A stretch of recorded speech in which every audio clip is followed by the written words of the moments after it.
My name is Vin. You might also know me as internetVin, and you are about to watch an episode of The Other Stuff. The Other Stuff is a show where we surf the internet with our friends, and in this episode, the guest is Greg Isenberg. Greg is the CEO of Late Checkout. He sold a few companies, and he's an advisor to TikTok and Reddit. I've gotten to know him over the last year, and I think he has excellent pattern recognition. I've been learning a lot from him. He came up in Montreal and ended up leaving to go to San Francisco. And I think all of his experience gives him a unique view on both startups and the current state of Canada. And so in this episode, we ended up going down many different rabbit holes, including exploring Montreal culture, its crime scene. Like we learned about this guy named Maurice Boucher, who was this critical guy in the Hells Angels. We explored like the mafia in Montreal, and specifically like the Sixth Family. Just a random rabbit hole we went down. Then we ended up taste testing farmers wraps, which is this many believe is the best product you can get from Tim Hortons. But we tasted every farmers wrap that exists, and also we tasted variations that have never been tasted or eaten by anyone ever before. And then Greg started to, he kind of took us down this path of reflecting on the Quebec referendum. And it's something that I haven't really put a lot of time into understanding, but I thought it was really interesting. I think it was like 1995 or something at some point where like almost 50% of Quebec voted to like become a separate themselves from Canada. It's something I've always heard about, but I never really like looked at and investigated for myself. I think it reveals a lot probably about Quebecois culture, and that was super cool to just hear his perspective on that and to learn about it. We also talked about the broader state of Canada, like its culture, its potential, its inefficiencies. Very cool to hear his perspective on that. And then we kind of like all of that built up to us exploring the potential of creating our own city. Like, what would a city look like if it was focused on enabling visionary engineering and functioned as like a special economic zone in Canada? It was cool. It was a cool conversation. It was a funny conversation. It was very fast paced, just a really good range of topics. And yeah, I hope you enjoy listening to it as much as like we enjoyed just having it and hanging out. Thank you for everything. I really appreciate you listening.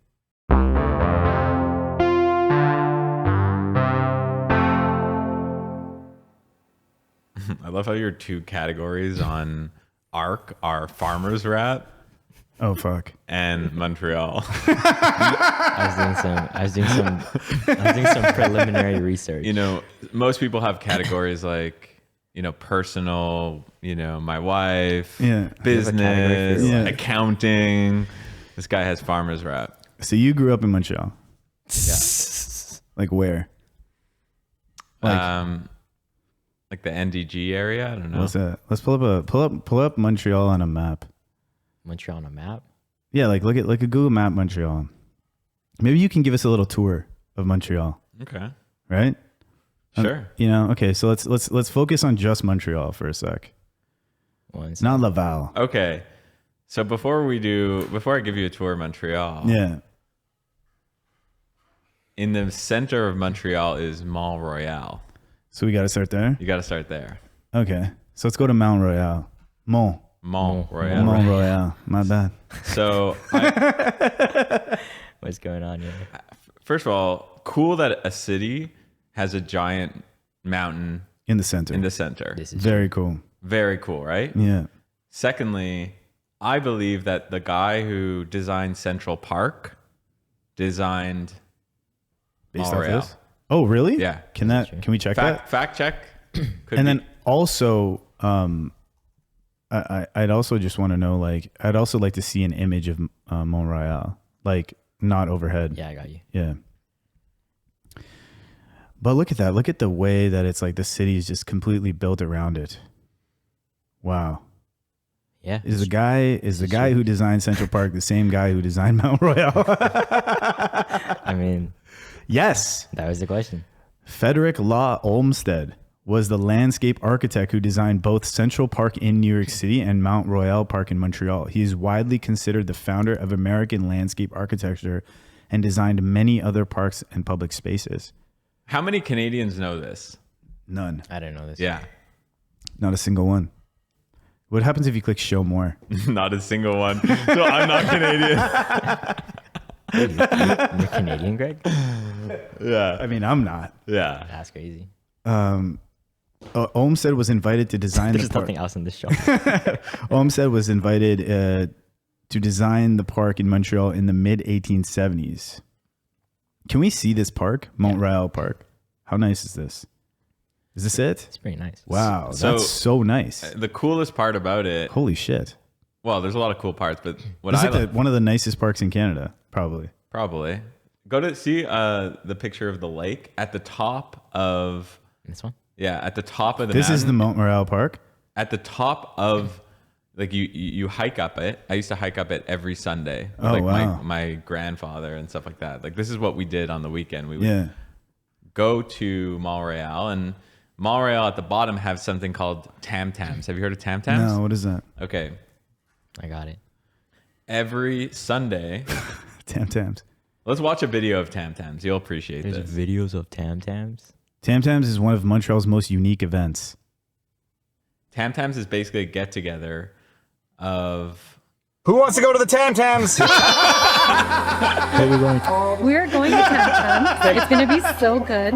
Montreal Park is an iconic landmark in Montreal. Small mountain know what it situated is, but in the I'm middle in. of Montreal where That local was my businesses dad, and dude. That was my dad. Here you'll What find is the amazing Tam views Tam? of I Montreal thought it was a kind of skyline, candy. various No, trails, no, something. no. and even some Tam small Tams. You're thinking of wildlife. Tim Tams, the This Australian almost like cookie. has like a Central Park I don't vibe, even know you what a Tim Tam is. It's a park designed by Oh, there's Oh, your boy. famous Anthony for such Bourdain. other parks as Basically, Central it's a Park. group of people in like a giant bongo circle. Really? It's a huge jam session that anyone could partake in. Spending Sundays on Mount Really? has Yeah. been popular since And the like, park it just was people just pull up, inaugurated in Pull up and you just like, 1876. and this is like regularly. yeah. Base of massive drum circle that goes for hours on end. I've seen Look, and it's just a bunch of weirdos. In a good way, though. Yeah, for Yeah. sure. Can we get some audio? Every Sunday they'll have the Tam Tams. Like, look at that guy, where you know? everyone gets together and just bangs on some drums. Artistic, musical. Look at these look at these people, dude. Wait, so why is it called Tam Tams? That's a great question, Tommy. Thousands of drum players, I don't know. dancers, vendors, But it's and super weird, visitors and come people are together dancing. throughout the It's a warm big, months like, to partake in a dancing large drum circle and enjoy bongo the atmosphere. situation. Yeah, the girls' until dress sunset. matched the dinosaur costume. having beers, Go back a few frames. chilling out on the bench. Go back. Yeah, yeah. Right before. Hit this. Yeah, like watch the dinosaur. The editor did Thousands of- this. He's like, these colors match. They should Yeah. go together. Players, Look, dancers, this and then cut to the ven- dress. It's the same, That's right. It's the same character. Vendors and visitors come Good, together uh, throughout the warm months good to partake in a cohesiveness. large drum circle and enjoy This the is sick. atmosphere until sunset. People are just having beers, chilling out on the benches, on the grass. You got street vendors that come here and set up shop. The Tam Tams are definitely one of the more unique things here in Montreal. Drummers and Holy, people dancing this and is singing crazy. and just Can we see some having a other great footage time of and this? Celebrating. Maybe that's not with like a voiceover, but just like kind of like observational footage Yeah. of this. Here. Yeah. And they're all trying to like hit the beat. Yeah, exactly. And you can just bring any instrument you want, and it's like people bring like weird stuff. You just start hitting a trumpet, like playing a trumpet or whatever, right? Yeah, and if you just want to like dance it out, like your week was hard, Yeah. and you're just like, you know what, I just gotta dance it out. Yeah. At the end of the week, Of course. you just with other random people. This is what people do. Totally. Free. Even not even just the dancing, man. Just even like hanging out, you're just being in this environment. Just like what a good like shift of Yeah. like your day-to-day life. Yeah. What a great stress reliever. I don't know anywhere where this exists personally, Yeah. at least in North America. But this is a regular thing And for as long as I can. every week. Yeah. Oh my god. Not in the wintertime when it's like freezing, but you know. But this is like something you can reliably find Yes. in Montreal. Yeah. On like a nice day. Yeah. And there's a lot of people here. There's a lot of people here. There's a lot of people here, and it's not. This is just the. We're just looking at the people with drums. Yeah. So, and then there's like hundreds, if not thousands, just like having a picnic. There's thousands, like having a picnic around this, and this is at the bottom of the park. Yeah. So this is like. So Montreal is critical. So This is key. Oh, yeah. this you is can at the see it. bottom, and then there's another thing at the bottom, every week, which is these. I don't even know what we Google for this, but it's like people who dress up in like medieval stuff, and then they fight each other. Oh, like jousting and shit. Just like Montreal too. Yeah, so those are the two things. Yes, medieval style fights are held on Montreal weekly. Yeah. Weekly. Okay, Sir Yellow, you know what you have to do. This guy might be a bit stronger. No, so not stay this. away and Not it. Full contact medieval tournament. Combat LARPing, tournament. that's what it is. This? LARPing. The LARPing second one. in the Montreal arena. Then there's this. So picture you have the bongos right here, and then you have the LARPers right next to them. So this is happening. Oh, really? Right next to them. Directly next to them. Wait. So like hundreds of people come and just fight each other every week.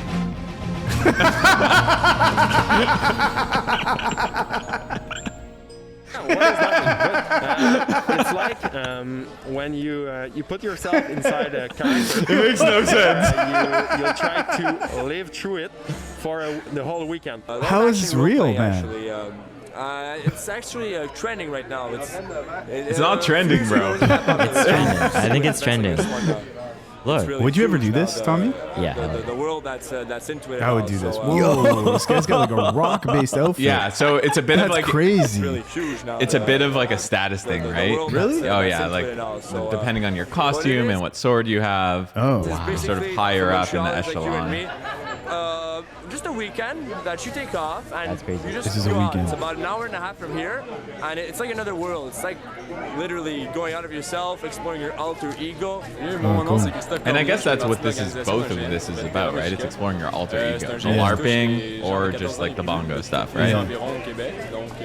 So every week I would come here and I would see LARPers at the bottom. You're like greeted by LARPers and a bunch of like French Canadians on bongos dancing. Yeah. And then you walk up the hill. It seems like you liked growing up in Montreal. Yeah. Yeah. I mean, I liked it, but I didn't really appreciate it until I left. Yeah. For sure.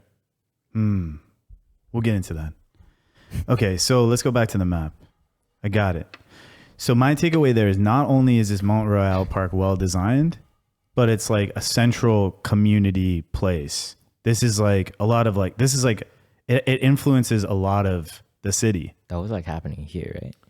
Yeah, that's where they were. They were right in front of the drums right there. Yeah. Yeah. Oh, they took this during the winter. It looks very different from what we just saw. we just showed this amazing, like, what a great park. It's like all green and shit. There's so much snow. This is beautiful as well. Is the winter in Montreal bad? There's a lot of snow. There's a lot of snow. It's definitely really cold. So what do you do in like Montreal in the winter? They do, so you sled down. Is it like a decent hill? You can sled. down. Is it like ski. good? Where? Cross country skiing. Right where you were kind of were. Really? Here? Yeah. You People can ski down there? Yeah, dude. Montreal used to be like a ski hill. So you can speak French? Yeah. Yo, let's speak some French right now, man. No, I hate when people do that. I just want to see what your French voice sounds like. What does it sound like? Well, who are you to judge about my French? I'm a good judge. How's your French? Here, let's speak in French. Let's speak in French. Bonjour. You first of all, you sound your bonjour. Yeah, sounds like from France. Fuck. That's not Quebec. So what's Quebec bonjour? You probably wouldn't even say bonjour. What would you say? Salut. Salut is more. Salut? Yeah. That sounds cool. Yeah. Salut. Yeah. Damn. There it is. Ça va bien toi? Oh shit. You wouldn't say like ça va bien, you know? You'd be like ça va. So wait, yeah, how would you say it? You say ça va bien toi? Oh. Like toi, like you, right? Yeah. It's like it's edgier. You all right, man? Yeah. You good, bro? Yeah. You good? Yeah. I'm not saying how are you. Yeah, you're saying you're good. That's crazy. Yeah. Damn, Montreal's so cool. Okay. So we kind of understand the Montreal thing. Kinda. So you Do we? I mean, we can spend hours just on Montreal. Really? Like literally. Like we wouldn't have enough time to explain all that Montreal offers. What else is there? Well, okay, so I'm just saying. So I land at the bottom. Yeah. There's the This is the LARPers bottom. and the bongos, which is insane. Yeah. Around here, less than 10. Yeah, exactly. Then you walk up the mountain. First of all, they call it a mountain. It's really a hill. This guy just got when I said let me hear you speak French. This guy's like, who are you to judge? He became a fucking Montreal guy. Yeah. Who are you I to just started command like He just went full Montreal. there was like Who a the cigarette fuck in are my you? mouth and like a Who the fuck are beret. you to judge my French? Oh man. Yeah. All right, my bad. Yeah. Yeah. Sorry. Yeah. Cool. Okay. Yeah. So at the bottom of the mountain. So you walk up and you get to the top, and then there's Beaver Lake at the top. Beaver Lake. Oh. And then there's also Beaver Lake, which is awesome, like a little reward for getting to the top. Oh, really? And then there's a guy during, at least the warmer months, playing piano at the top. What? Yeah. So if you Like around here? Yeah, go to go to look at this in the summer. But also, this is like what's so cool about this is like because this is an ice rink. Yeah. Like, it becomes an ice rink? Yeah. Mount Royal is Montreal. Royale. Well, I'm just translating for you simpleton, It's Montreal. Yeah, bro. Montreal. Yeah. It's this like central meeting place where the city comes, right? Yeah. Like the whole city revolves around Montreal. Yeah. Both physically and literally from like events and stuff like that. Yeah. So I just find that so interesting. Totally. So and there's winter activities and then there's summer activities. Can I see an image of Beaver Lake, but like an image of it in the summer? I just want to see what this thing. Like what a cool. And then I want you to and you can take like little paddle boats on there. People kind of take these paddle boats. What a great place to just hang out. Beautiful. Yeah, great place to hang out. And so you're walking to get to this, you're walking upwards? Upwards. It's about like 35 minutes up. Wow. And then there's just a little lake up there. There's a lake up there. Only 35 minutes? No, but that's pretty cool. Like you're walking on this incline and then you get to this like lake thing. And then you just, let's say you have a backpack with some food and shit in it. Exactly. You go on a nice walk and then so you're like maybe talking, decompressing. Yeah. Then you get to this place and you're like, you see this lake and then you just set up your blanket and stuff. And then at the top, there's this dude playing a piano. Maybe there's a video on this. At Beaver Lake? Just write Montreal. Is it always the same dude? Yeah. Damn. There he is. Which one? What do you mean there he is? There he is. Wait, I don't think any of these are the piano. There they are. Which, this guy? There he is. So there's this, they just threw a piano. Usually there's one guy, but like anyone could go on the piano. Oh, so there's just a piano up there. Yeah, then go video. Where? Oh, there's only short videos now. No. Oh. Okay, watch Patrick Watson. Go back. What the? Like Patrick you just Watson. go to youtube.com. Is it? Oh, yeah, this one? Yeah, go to that. Is he on the piano up there? Let's see. Yeah, so this is during the winter. He's up there?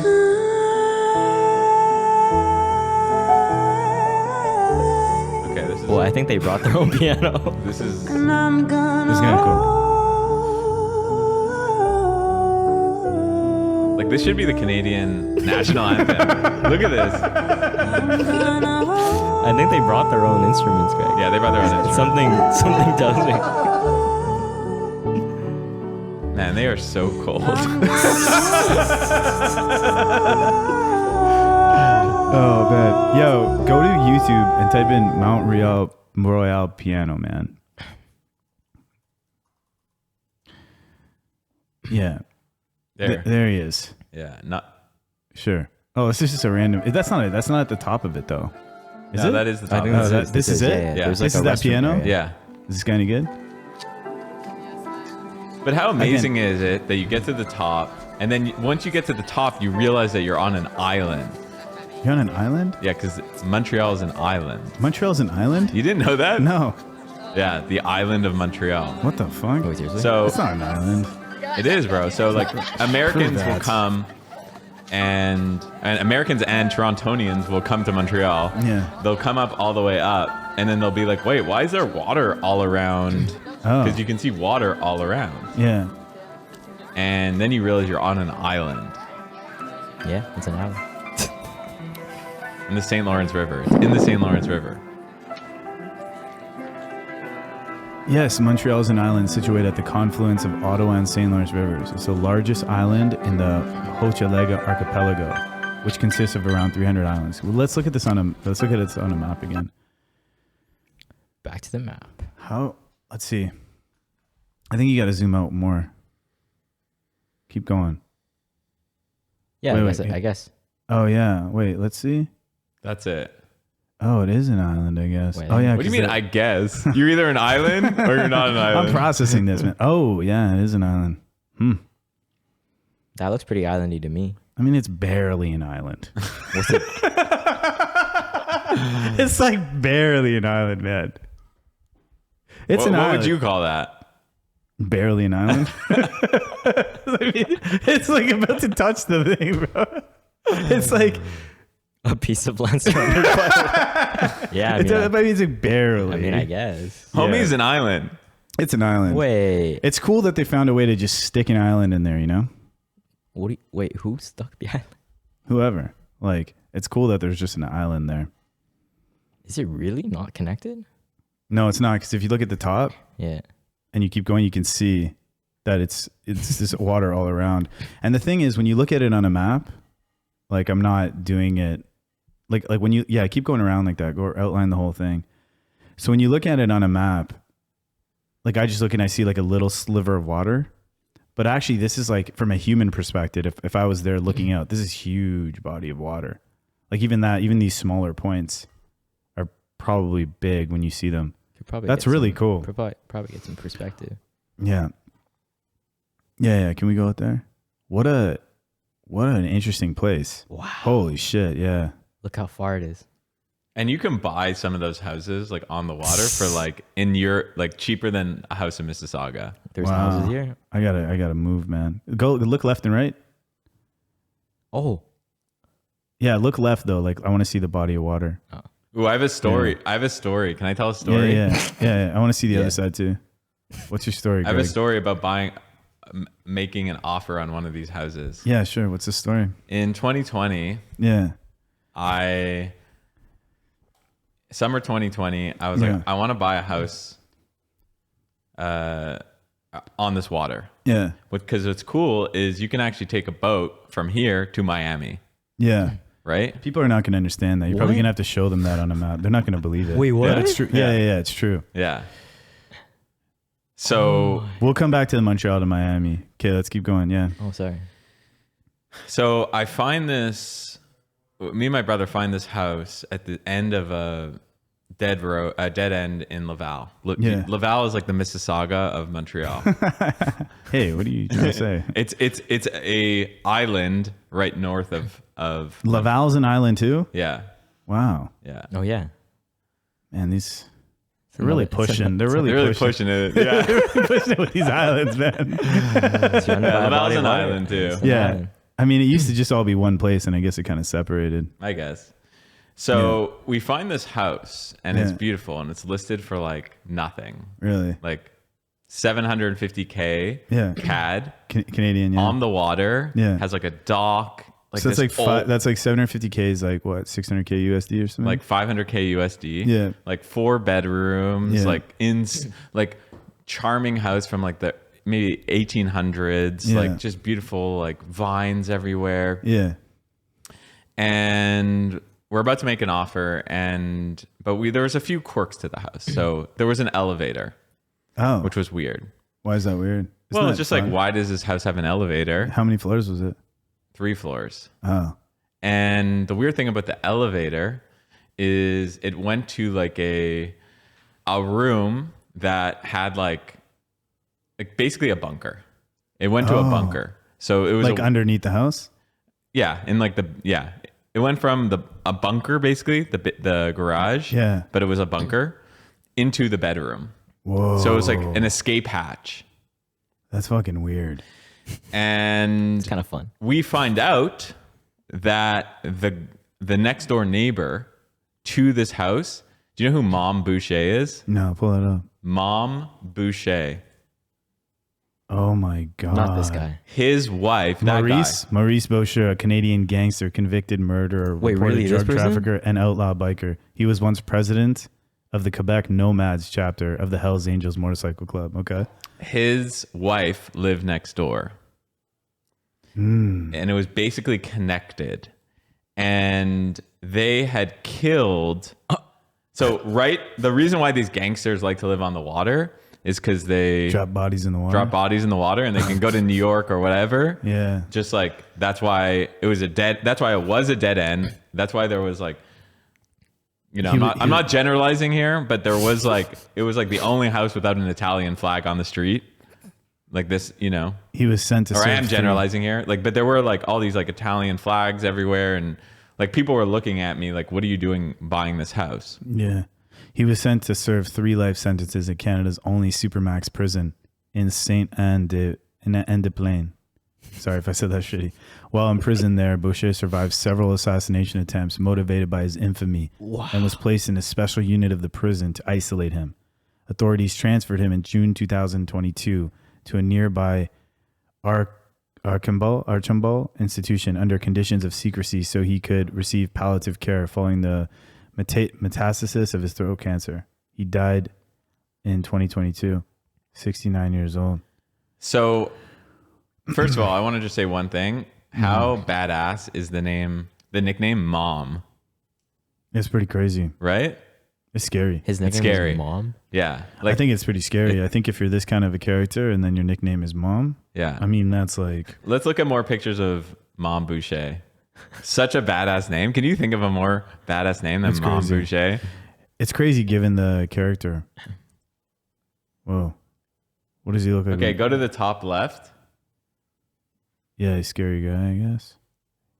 I could probably kick his ass. Go to the second image. He just looks like everyone who lives in my street in Quebec, but he looks pretty mommy. He obviously like that. Those glasses are intense. Go to back to his, go to his Wikipedia page. Yeah, I'm very fascinated by people like this. Early life, born in Casa. How do you say that, Greg? Casa Pascal. I've no idea where that is. Okay, born in Casa Pascal, Quebec, Canada, Boucher was raised in poverty. In Hochelaga, Maisonneuve. Hochelaga is like a very like hard neighborhood. Yeah. It's the east end of Montreal. Okay. Borough of inner city Montreal, where his family moved when he was 2 years old. Boucher had several siblings. His father stayed at home. Oh, his father was a construction worker. His mother stayed at home to raise him. Boucher's father was an alcoholic who frequently beat his wife and children. His mother was described as the main source of love during his childhood. Let's go to the second paragraph here. Whoa. Check. Yeah. I hate to skip, but in April 1973, the 19-year-old Boucher committed his first known crime when he stole $200 from a dépanneur. Yeah, a dep. Can you? Is that not the most Montreal sentence of all time? Yeah. Also, that for a 19-year-old to do a $200 heist in 1973. $200 heist. $200 crime. It's interesting. $200 is a lot of money. So I guess he robbed it. He robbed it because there's no other way to get $200. So that's a pretty big act. He went in there and robbed the thing, but he only lasted a week before being fired due to he had a construction industry. So he got fired after heavy drinking and drug use. Unhappy with his income. I find characters like this interesting because in a way, this is going to sound really fucked up, but in a way they remind me of myself. Right? In the fact that like I look at someone like this and it has this interesting mix of like or like I shouldn't say just say me and myself, but also like the friends and people I grew up with. Because in a way, like it's this mix of like he has ambition, right? He's like he's robbing the stories, like he wants money, but then he can't find a way to fit into like the existing system the way that he is. I wonder what this person would have been like if he like grew up in some other place or like in some other like situation, you know? I don't know. Unhappy with his income and desperate to support his drug habit, he turned to crime. He was arrested for 3 break-and-enters in the fall of 1974 and served nearly 6 months in detention. The first known crime committed by Boucher as an adult was on the night of 5th November 1974 when he broke into a grocery store in the Hochelaga Maisonneuve district and attempted to steal 23 cartons of cigarettes, but was caught by police upon exiting store in possession of the cartons. Yeah, maybe I'm not like him. This is pretty. Maybe I'm not like him at all, actually. It depends the day. Yeah, I mean, that's how pretty. Oh, he broke in. So this is, I'm assuming the grocery store was closed. Yeah. Okay. So he's not like robbing an active grocery store for 23 cartons. This is like empty. In February 1975, Boucher was interviewed by Pellerin, who described him as an ambitious man who wanted to get rich without working. That's what I meant, right? That is you. Yeah. I mean, I'm working pretty hard, man. I'm working pretty hard. But I think like without working may not be like the right sentence. Maybe it's like someone, who wanted to get it outside of the system. Right. I mean, in a lot of ways, that is being an entrepreneur. Right? Yeah. Think about it. No, that's what I'm saying. Yeah. So Pellerin also described Boucher as lacking emotional empathy as a result of his abusive childhood, saying he was a very cold-hearted individual who regarded violence as acceptable behavior. That's what I meant, right? Yeah. Yeah. Wow. Yeah. So this didn't make you want the house more, no? So we leave the house. Yeah. And my brother and I are driving back to Montreal on that bridge. Yeah. Because it's an island. Yeah. And we're like, okay, we're going to put an offer on the house. And at this point, you didn't know. At this point, we didn't know. Yeah. We just knew that there was like a bit of, there's something quirks. weird. Yeah. So we put an offer on the house and we find out that the guy whose house it was, we knew that the owner was in Mexico for some reason. Holy fuck, man. Yeah. Because the real estate agent, who was a mobster himself, we were like, hey, like, how many houses? You got a lot of signs, man. Yeah. Well, it made sense in hindsight. It made sense. Yeah. He basically like had never sold anything. This is the only house. He was like just trying to sell this one house. That was his task. He was just trying to get rid of his house. Yeah, exactly. Oh my. So probably because the guy died in 2022, right? So it's kind of like they're like, this guy's gonna die. He's in palliative care now. Let's sell his house. No, it was. So we find out that it was the CFO of the Hells Angels house. And the reason really? They had a CFO? They had a CFO. That's fucking crazy. The Hells Angels had a CFO, and he lived in the house, and he was, and it was a really nice house. It was a beautiful house. Yeah. I mean, the CFO of the Hells, but yeah. Anyway, CFO of the Hells Angels lived in this house, and then we had to decide. So we had already had the offer in, and then we had to be like, do we live in this house, or do we kind of take, because the offer was binding, right? Yeah. Or do we call them back and tell them Hells Angels that we're sorry, we're not going to take the house anymore? Yeah. What would you do, right? I'd take the house. You take the house? Because like I would tell everyone the this backlash, is like the Hells Angels house. I know, but like you're also living next to Mom Boucher's wife. Yeah, it's a lot. I'm just talking. Oh, and then we also find out. By the way, this was before he died. It's also like a. Yeah, it's before he died. Before he died. So it's also a big decision. We didn't know if Mom Boucher was going to come back to the house. We thought our assumption at the time was Mom Boucher was coming back to the house. Mom's coming back to the house. Mom's coming back. Okay. This is Mommy's coming back. Mommy's coming back. And I'm scared.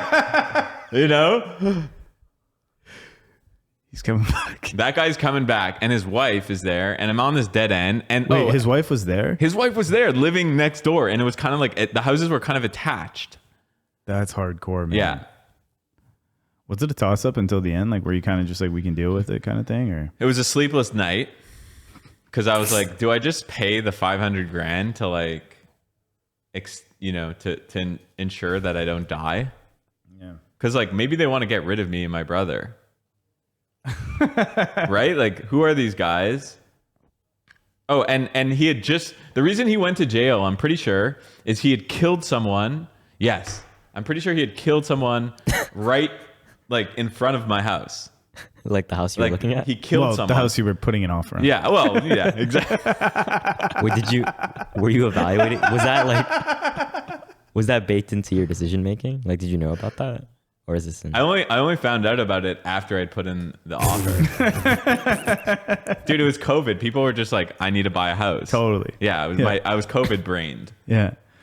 Wow. Can we see some so when you pulled up that one website, it showed all these like films that Maurice Bouchard or Mom Bouchard is in. Oh yeah. It was like an IMDb page. Can you see like those documentaries and stuff that he's in? Hell's Angels, Kingdom Come, Kings of Coke. So he's in this archive footage. You think you'll find some footage of this guy? Probably. Yeah. I don't know. Like, is it possible? Yeah, if you just type in like Maurice Bouchard interview, it'll show up on YouTube. Yeah. Oh, there he is. It's a time He doesn't that, look- looking back, He's is a almost handsome- hard to handsome guy. believe. Yeah, he's a handsome guy. This was Maurice Mum Boucher at a court appearance for his son.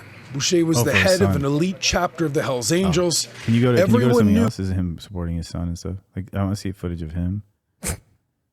Largest biker war in history, Hells Angels. Go down. Prison visit with former Quebec. That's the one I want to watch. Yeah. There's no captions. René Lévesque. Non. L'autre.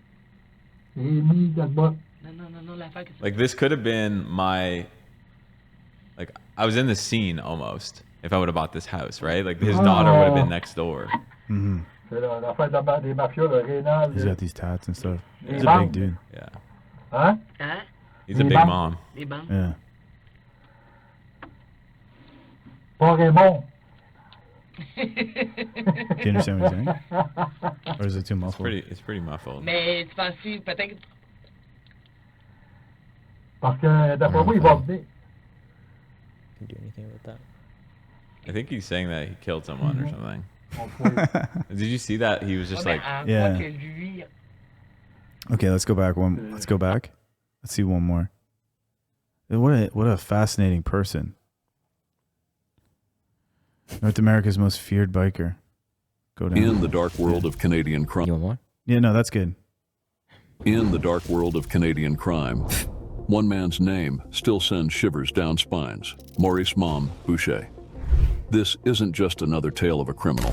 It's the saga of a high school dropout who clawed his way from the gutters of poverty to become North America's most feared biker. Wow. When you hear the name Maurice Boucher, the words violent and ruthless might come to mind. As a full-patch member of the notorious Hells Angels Motorcycle Club, Boucher became one of Canada's most dangerous criminals. But what twisted alchemy This footage is transformed the crazy. street tough This B-roll is into the ridiculous. architect There's a guy in a of dirt bike in the library. The fuck were they thinking? Yeah, okay, cool. And what demonic... Yeah. Wow. Crazy. and if you Google, I think there's a story. If I remember correctly, the story is this, and I could be fact checked. Yeah. Have you heard of the Rizzuto family? Rizzuto? Yeah. No. So This one? yeah. Rizzuto crime family? Yes. Oh boy. Rizzuto crime family is an Italian-Canadian crime family based in Montreal, Quebec, whose organized crime activity covers most of southern Quebec and Ontario. The United States Federal Bureau of Investigation considers the family of a faction of the Bonanno crime family of New York City. While Canadian and most other international law enforcement agencies recognize the organization as an independent family, the Rizzuto family is sometimes referred to as the Sixth Family. We got to double down. This is really cool. Niccolo Rizzuto, a Sicilian immigrant from Catolica, sorry if I'm saying that wrong, but Catolica Eraxilia, established an organization in the 1970s as part of the Sicilian faction of the Montreal-based Cotroni crime family. An internal war within the Cotroni family broke out by the late 1970s, which resulted in the death of acting captain Paolo Violi and his brothers, allowing the Rizzutos to overtake the Catronis as the city's preeminent crime family. What? Nicolo subsequently earned the monikers the Canadian Godfather and boss of the mafia in Canada from international organized crime expert Antonio Nicasso. Nicolo's son, Vito, was in prison between 2007 and 2012 for murders in which he participated in 1981, causing a power struggle among criminals in Montreal. During his imprisonment, his son, Nicolo Jr., was killed in 2007, and Nicolo Sr. was shot by a sniper while in his home in 2010. Holy shit. Upon Vito's release, several people were killed in what was suspected to be a retaliation for the murders of his family. Vito died of natural causes in 2013, and the head of the Rizzuto family is now assumed to be his son, Leonardo.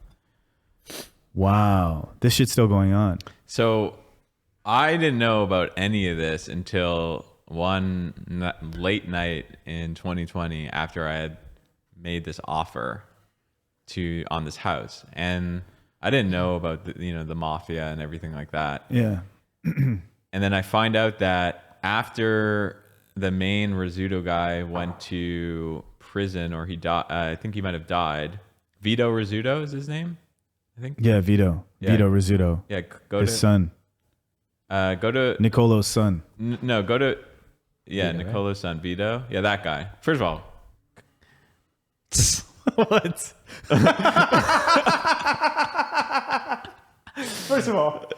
First of all, that's exactly what you'd expect him to look like. Yeah, I guess. This is what I was expecting. Again, he's a good-looking guy. Beautiful guy. Yeah. Handsome. Very good-looking dude. This guy, I think he went to prison, and then there was this power struggle, right? Because he was the main boss. Yeah. And there's this power struggle that happened. And I'm pretty sure what happened was Mom Boucher. So here's what happened. This dude died. And then the Nicolo. Yeah. No, or Vito. Sorry. Vito was in prison or died. I'm not sure. He didn't die. He was in prison. He was in prison. Yeah. And the New York 5 families, right? The Mafia 5 families sent someone to Montreal to try to take over the territory. Yeah. From Southern Ontario and Quebec. Yeah. And the reason why it's such an important hub is because it goes back to the island thing. The port. Oh, into Miami. No, into Montreal. Well, it's just a critical aspect of that, like, geography. Is this port? Is the port and what you can do with that? Correct. Right. So in terms of bringing things in and out. Exactly. Yeah. You control the port. You can control drug trade and stuff like that. So they sent this guy up to take over from one of the families to take over the area, and Mom Boucher isn't going to let that happen. Damn. So Mom Boucher killed the guy in the river in front of my house. Like, holy literally shit. in front of my house. The house you were putting an offer on. The house I was putting an offer on. Yeah. Wow. So so he was trying to, like, maintain orders, and I guess Yeah. that builds so much loyalty with them, right? I guess, yeah. Yeah. Wow. Yeah. So I guess that's what happened, man. Wow. And I'm sitting there at like 3 a.m. researching this.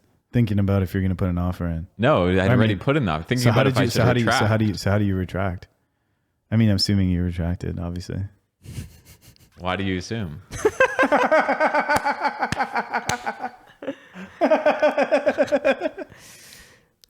I mean, to be continued. Do you live in this house now? Wait, did you join them? Why did you assume? You know, Isenberg is one of Hell's Angels. What did you do? You killed. You killed a real estate agent. Why would he kill the real estate agent? Yeah. Killed him. So that's what happened, and that's a good segue. So that's the story. That's crazy. Yeah. Crazy, Wow. right? So where is this house relative to Mount Royal? It's in Laval. So what's the distance? Like 30 minutes? Like 15 minutes. Oh, it's only 15 minutes? 20 minutes, let's say. Yeah. Holy shit. Damn. Let's see if I can actually find the house. address. Are you sure? Actually, yeah, you're right. Yeah. I don't want to die, man. Yeah, you know? True. You know what? I'm not going to. Yeah. Oh man, that was okay. So this is a 40-minute drive from Montreal. Well, no. Well, so this is it the was, center of it Laval. was right. Probably around here, right? Oh, so it's at the bottom part of Montreal near the river thing. It's the bottom part of Laval on. Sorry, the bottom part of Laval. Not near that I can see the where Greg was pointing, but I get it. It's prairie, it's near the prairies. Rivière de Prairie. Rivière de Prairie. Not to reveal too much about. Yeah, that's where it is. Mommy's old home. Yeah. Okay. Wow. That's awesome. What a great story. Imagine living alone. Yeah. Did you get a good deal on the house? Oh shit. It was a great deal. Yeah. It was a great deal. Good. Boy. So you got Mount Royal. What else do we need to know? We know about the gangs. We know about Mom. We know about the Rizzuto family. We know about Laval. We know Montreal's an island. We know Laval's an island. We know Mount Royal. What else do we got to know? Here's an interesting tidbit. We know about the Tam Tams. There's more? Hey, there's more. No, you're not done? How long do you got, bro? I got all day, but yeah. Wow. So what else you got? What else you got? Go to Saint Laurent Boulevard. This is good stuff. Saint Laurent Boulevard is in Montreal, famously known as the Main, is a major south artery that divides the city's east and west sides and is recognized as a National Historic Site. It's a vibrant cultural corridor known for its diverse food, eclectic shopping, lively nightlife, and rich history reflecting waves of immigration that have shaped Montreal's identity. Okay. So now show it on a map. Here's what I find interesting about the Main, Saint Laurent. Should I go in? You can actually go out a bit. Perfect. The more east you go, the more unilaterally French it gets. The more west you go, the more English it gets. Wow. So why does that matter? If you go to Hochelaga Maisonneuve, for example, which is the easternmost tip of the island. Yes, which you can get all the way on Saint Laurent Boulevard. You can. It's Saint Laurent is north-south. So I see. East, you go, like I'm sure you've heard of St. Catherine. Yeah. Which is, you just go east on St. Catherine. That goes all the way to east. this area. Yeah. Okay. And every block you go down, the more French it gets. Really? Yeah. To the point where you get to the end, the tip. Like around here? On the east. That's west. Sorry. So like over right here. is east. Right is east, and yeah, that's that's Anglophone land. Yeah. Like super English land. Like it feels like you're not in Toronto, but it feels like he's saying like go more east. Yeah, more east. Yeah, not Maurice, more east. Yeah, so this way more. Yeah, like across the bridge. Not across the bridge, or to the right. Like keep going. Keep going. Up. Yeah. Up. There you go. Oh, right here. Yeah, so by the time you get to this point, everybody's speaking French. There's like, good luck speaking English. Really? In fact, if you speak English, they're not going to like you. You're in trouble. Yeah. Yeah. They're like, you're not supposed to be here kind of thing. Exactly. Why are you here? So how does that even happen? I guess, this just builds up over time, right? Builds up over time. And do you like this area? The East End? Yeah. Any good restaurants and stuff there? Yeah. There's this one restaurant. It was next door to my office. It was called Restaurant Cabotins. Can you find that? Good luck. Cabotin. Tin. No. Cabo. No. Cabo. Cabo, man. Tins. Yeah, Cabotin. It's right there. This one, St. Catherine? St. Catherine. What's cool about this place is... Can you see images? It's like a quirky restaurant. Yeah. Where it's just a weird place. You have to, none of it will make sense. Like it's just whoa, there's a body. Yeah. Yo, those are upside down hookah pipes turned into lamps. Yeah, it's a super. And instead of napkins, they give you they're on your cutlery's on socks. None of it makes sense. I've never. I think this might be like, I could be wrong about this, but this might be like the kind of place you can like only find in Montreal, kind of thing. Maybe not only, but like there's nothing. This is the weird. It's so weird. Like that's what I like about Montreal is it's weird. Yeah. Yeah, there's tam-tams. LARPing. There's LARPing. There's like gangsters. randomly gangsters. Yeah.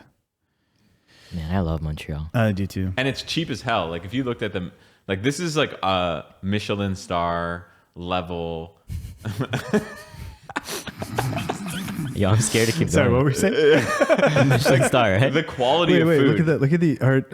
Look at the art installation thing on. Go to the next image. Look at that thing just bent over. Like I lived in the Bay Area for 9 years, and like they have so many Michelin star restaurants and stuff like that, and the produce comes from there and stuff like that. And this is like on the level of like some of those top restaurants. And it's just like a random joint. It's a random dude with like a dude who wears underwear on his head. He literally walks around and he has underwear on his head. Guy serving you? Yeah. The fuck? Wait, that's a sock like, on the table. No, that's what he was saying. No, no Anglo has ever been there. It's like socks, man. None of it makes sense. Wait, are you supposed to use this as a... No one listening to this has ever been to this restaurant. Probably not. No, probably not. They haven't. They have not been. Like, there's a guy with cigarettes on the table. Like, this is such a Montreal This is place. For you, this is a Montreal joint. Yeah. Because it doesn't make sense. Why are there socks? There's socks. The socks is crazy. The socks is crazy. Go back to the image. There's a sock. There's socks, man. This is crazy. Wait, are people using them? Yeah, that's your napkin. You're wiping your mouth with your sock? A sock? Yeah. I think that's a really good question because like there's socks, but like who's using them, right? You. Wow. So did you tell me the truth? Did you use the sock to like wipe your hands? 100%. Good shit. Yeah. Wow. So I would totally go to this spot. It's a beautiful This spot. was next to my office in the East End.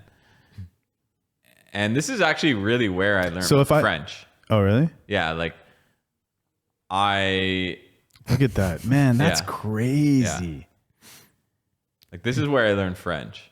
Because I went grew up in there, an Anglo area. Yeah, so if I went in there, you think it'd be cool? I can just like order, or would they be like, "Fuck this guy"? Wait, the menu. It would be tough. It'd be like, a toss up. No, they would hate you. You think so? Yeah, but like you can earn their like I knowing you. Yeah. Like you can earn their trust. Thanks, man. You just have to be like, I'm from Toronto. I really don't speak French. Yeah. He like typed up the menu. It's just I'd have to look find how a cheap way. things are too. Like it's on a piece of paper. Look how cheap. These are Canadian prices. Torte au chocolat et soufflé de framboise. Yeah, like there's not a word of English on here. Like tzatziki maybe is English. Bacon. Bacon. Sauce. Bacon. Yeah. Au bacon. Sorry. Au tofu. À la provinciale. I don't know. Wow, I really like this place. Yeah. This is kind of my kind of place. Go back to that. This is my kind of place. It's my kind of place. Like, doesn't make any sense. There's like, what is that? Like a These rice are field? like- Is that a this rice is a field, rice like, field. in like Vietnam? Yeah, it makes no sense. This looks Vietnamese. It's like a Vietnam. Yeah. Wait, what are those things? Wait, I didn't know I could do a 360 view in here. Yeah, it's pretty amazing. Wait, look at that. What are those stall things? Wow. There's pants in there? I think those are scriptures. Wait, really? I think they're like special. No. They're drafts of clothing. Oh yeah. Right. Oh yeah. Maybe like like outlines of like the components of the clothing, like pants. There's a Tai Chi poster here. Oh yeah. It doesn't make any sense. And they're not doing it to be like They're authentic. it's authentic. This is who they are. This is who they and are. Passe de celebrity.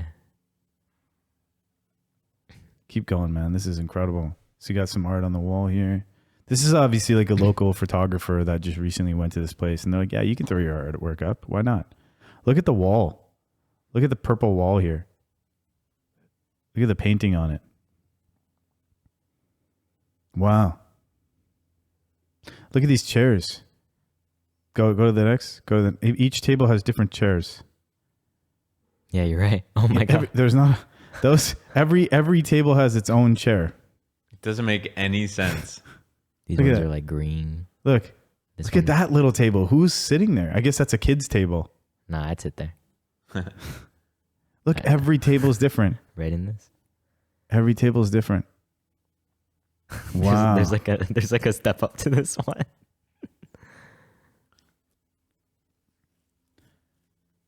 This is a very, very, very good restaurant pick. The Google Maps. Wait, go back. Oh, yeah. There's half a body cut off. The with Google a Maps tray people on. went in the restaurant. Look at this. Look at that thing with the guy's underwear and shit. The fuck is this? The food here is not good, man. Why? See, that's what they want. That's what they. Of course, I'm gonna have that reaction. Yeah, that's what you're gonna say. Of course, I am. Yeah. Who's gonna? You're such an Anglo, bro. That's so Anglo of you. Then. Yeah. But come on. I'm disappointed. Come on. This is not a French English thing. This could be anywhere in the world, and the normal reaction to have to this place is that the food in here is going to be weird. I've never met someone more of an Anglo than you. Georgia You're Anglo. Anglo. That's crazy.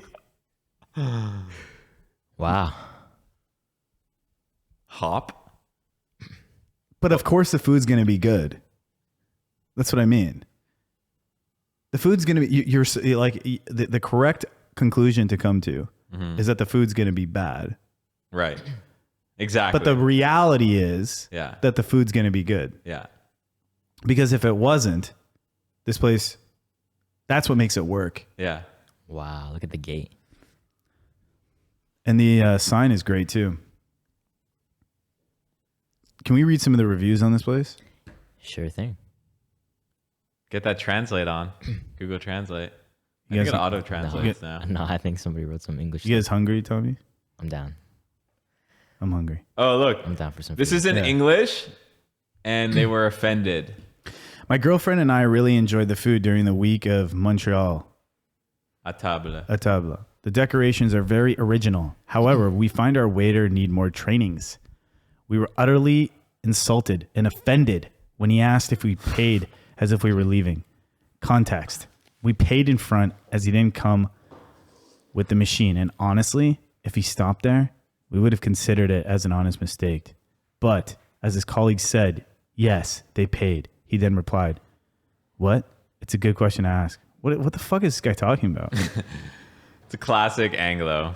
Yeah, that's an Anglo. Yeah, that's what they, that's the thing. That's the annoying part about if you were to come here without like a local. Yeah. We got some food. What? We got some food. We got a little coffee delivery. With some Tims? Yeah. Well, a lot of Tims. What?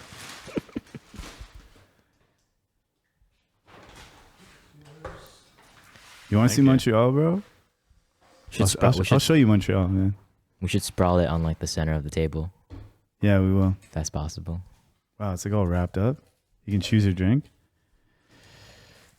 What's going on? I'll explain.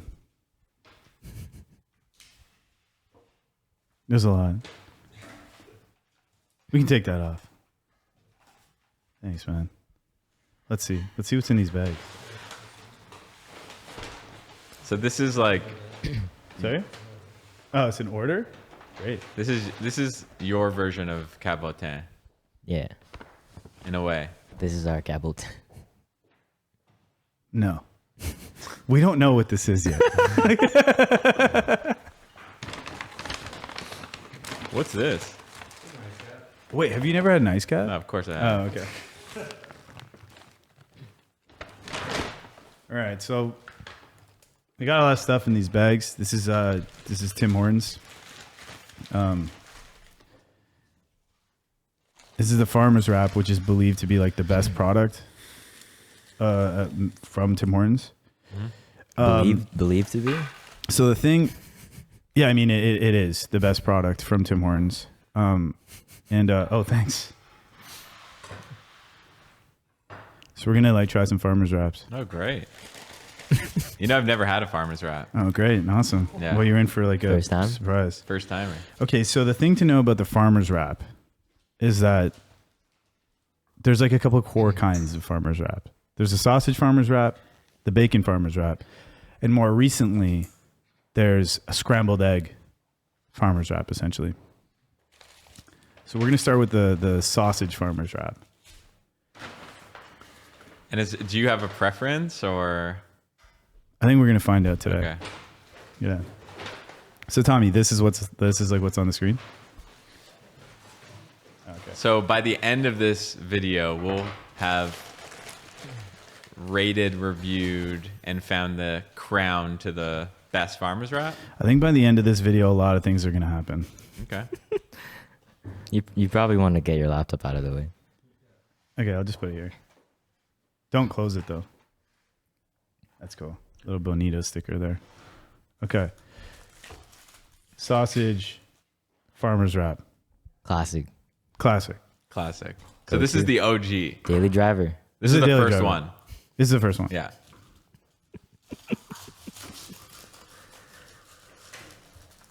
Cross section. Have to show the cross section. Beautiful. I was gonna say thick sausage, but that's actually a hash brown. That's a hashy in there. Yeah, that's thick. The design of it and like how lean it is, I think is quite important actually for it to work. It's leaner than I expected. Yeah. Not in a bad way. Just like sausage farmer's wrap.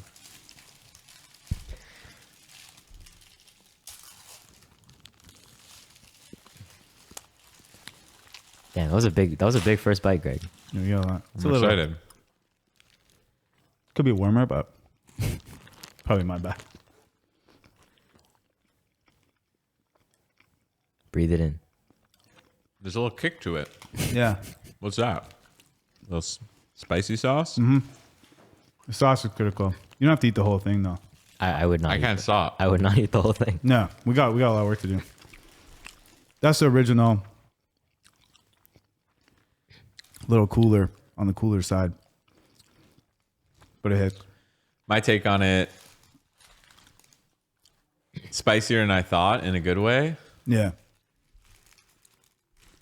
Hash brown is. It's not a crispy hash brown. Yeah. But I'm not mad about it. Yeah. Delicious. What's next? All right, so this is another OG core item. The bacon farmer's wrap. Bacon. So when you get a farmer's wrap, you decide you go on sausage or bacon. Right.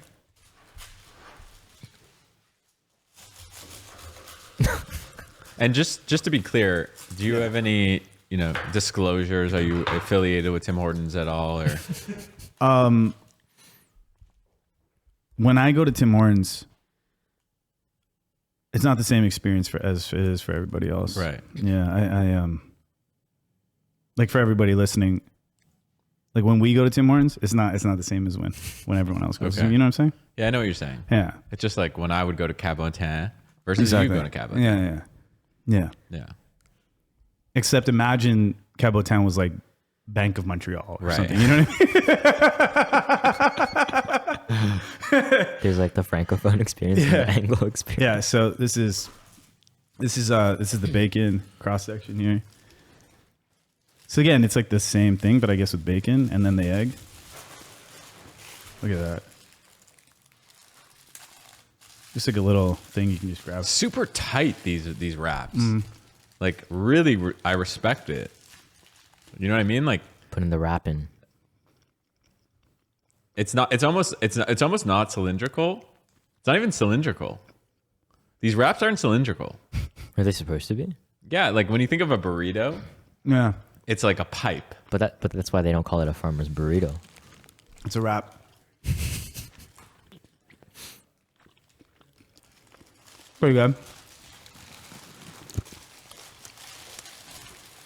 Good, but I'm a sausage guy. I was just gonna say that the sausage Wait. Oh, that's it for that one. Okay. Oh. The new item. Whoa. Scrambled egg. Wait. Oh yeah, because you can get scrambled egg. Right. Okay. How many wraps? So this is the scrambled egg sausage farmer's wrap. So the farmer's wrap that we had like a puck of an egg in there. Yeah. It's like this little dense egg thing. This is like scrambled eggs. Big upgrade. Is this what you're getting on your go-to right now? This is my current go-to. Okay. Interesting. Cross section. Beautiful. Whoa. Look at the scramble.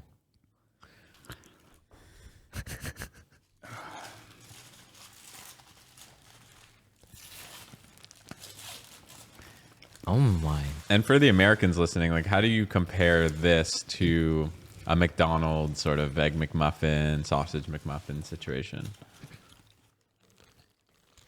I don't know.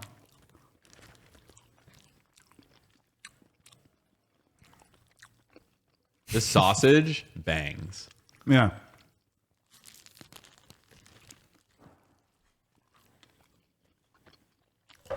So I put this over the other one because the egg gives it a more full taste. It's like more like a full wrap. Oh, this is better than the OG? I think so. Wow. Respect. Well, this is more of like you're getting egg, sausage, hash brown in every single bite. Yeah. Which is good. That's what I mean. Yeah. Yeah. It's kind of like they spread it out. They spread it out. Next up, scrambled egg. Bacon. Pace yourself. I wish you would have said that before I started eating Similar cross section, except you don't got the sausage. Who would have thought? Whew. Who would have thought how many farmer's wraps you could make? Oh yeah. So Greg's a fan of the sausage. Yeah. Oh yeah. But does the bacon scrambled change up Sausage the game? is better. Never mind. Unless I mean, it's delicious. I'm sure it is. But it's no sausage. Saucis, You can as say we that. say. You can say that again. Okay. Next up, sausage and bacon. Oh, farmer's wrap. What? Wait. Yeah. You can do that? Apparently. That's crazy, bro. What? Let's see. Limited. This is like going to the shawarma shop and being like, "Hey, boss." Limited. Okay, to be noted, I think it's less sausage, or do you think it's the same amount of sausage as usual? I think it's the same. Okay, so it's just an additional bacon to your sausage. Yeah, you can notice a huge change in thickness. Yeah, look at it. This is almost cylindrical. It's like double the thickness of what we just had. Yeah. They should have charged more for that. That's like extra protein. This is crazy, bro. I think this is my favorite one. Yeah, this is fucking nuts. Yeah. This is nuts.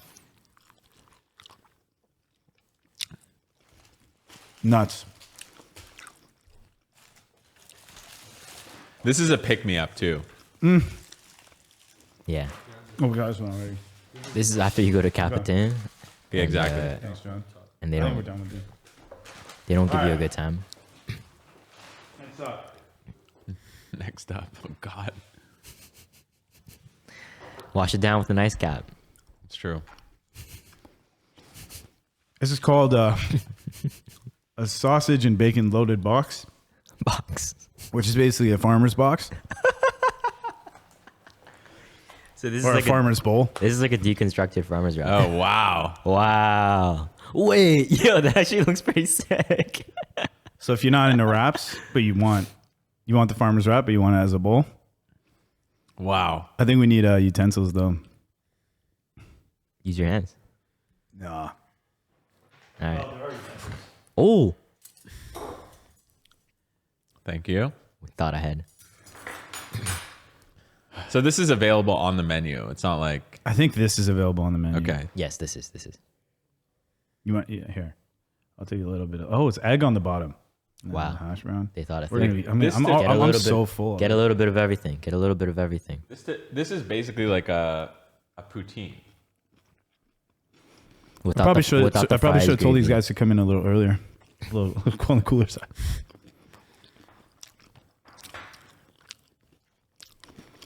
First thoughts?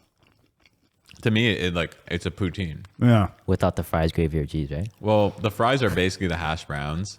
The cheese is like basically there is no cheese. Yeah. Basically, yeah. But the gravy is the chipotle sauce.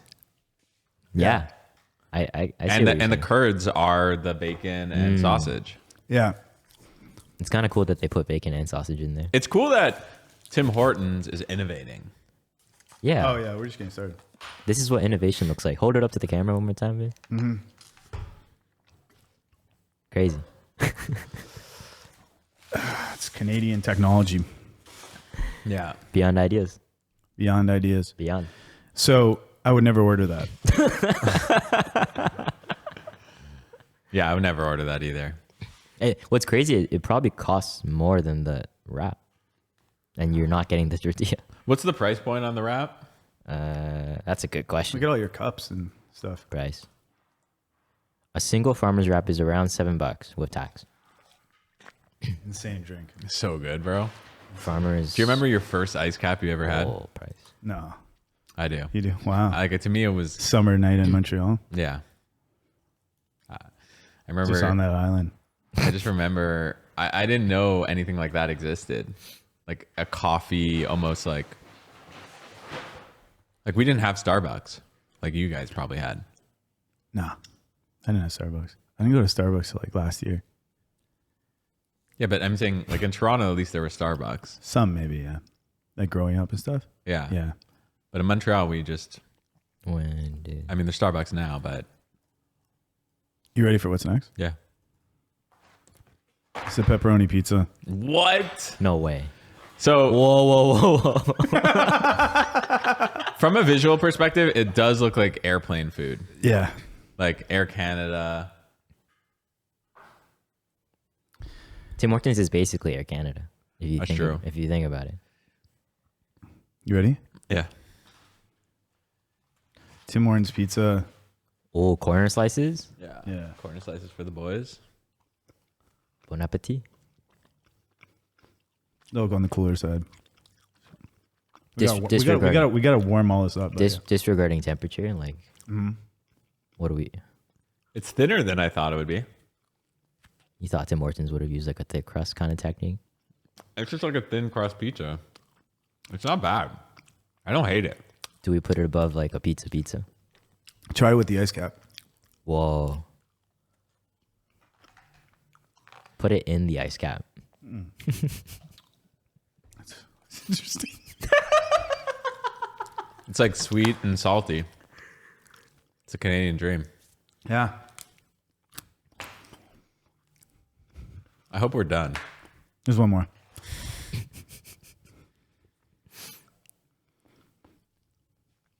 Pepperoni pizza, Tim Hortons.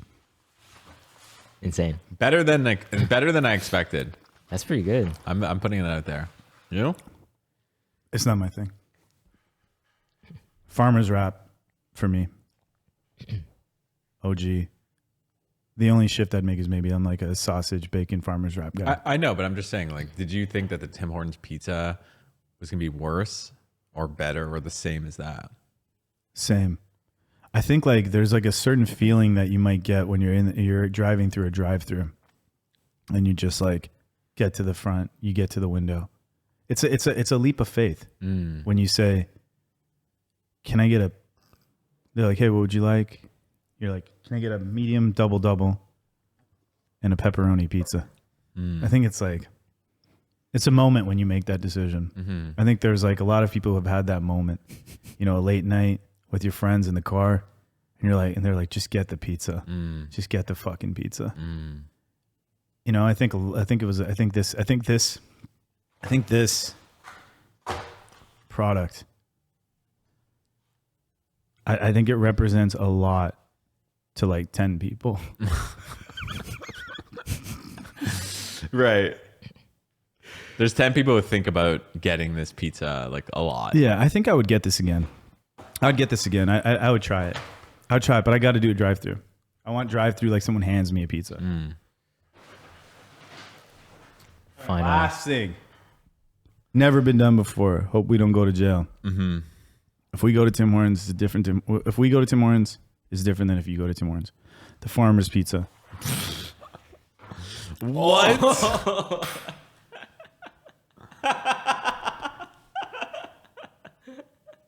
That's crazy. If we go to Tim Hortons, it's different than if you go to Tim Hortons.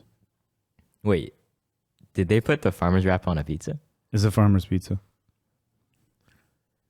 So there's like the hash brown.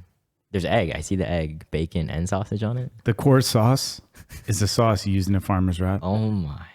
It has cheese. It's got bacon, sausage, and a hash brown. Visually, it's beautiful. Like, put that in a frame and hang it on my wall. This is crazy, bro. Yeah. And when we eat this, we're the first Canadians to ever have this. This has never been bitten before. That's crazy. Yeah, this has never been. This is like, we're going to space. Yeah, this is the. We're like landing on the moon. No one has ever bit into the Farmer's Pizza. Soak it in, gentlemen. One small step for man. One giant leap for mankind. Yeah. Can you cut to this again, Tommy? This is like, I'm very proud of this. Yeah. You should. Yeah. I mean, we should be. Can we get a bit of a close up? You want to hold it a bit closer? This is proof. Oh shit. Don't drop it. Don't drop it. This is proof that anything is possible. Is it not? That camera doesn't autofocus though. Oh. You see, you got to put it here. Gotta be that. It's a Black Magic camera. So you got to put it there. Whoa. Wow. Yeah, you get. That's glorious. Divine. Heavenly. All right, man. First time in Canada. Anyone's ever doing this. Dig in, gentlemen. You can't even get this.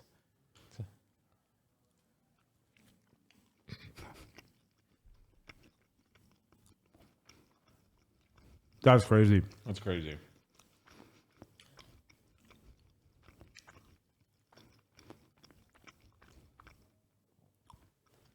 It's unlike anything I've ever had. And I've had 5 farmer's wraps this morning.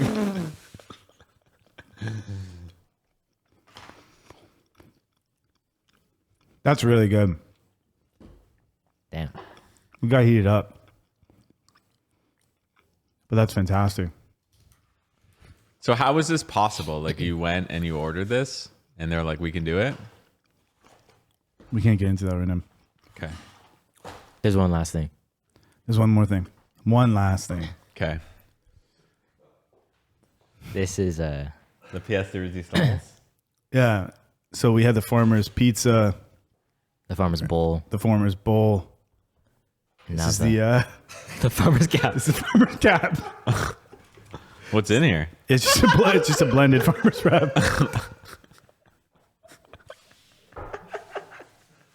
Wait, it's a blended farmer's wrap? Yeah. And we have some garnish. Hash brown as garnish. Farmer's Capp. It's a farmer's cat? It's a Farmer's Capp. So the concept is like, it's a Can nice you cut cap. to this? Can you just cut to this? It's so nice and cold. It's a nice It cap. could be, it's freezing.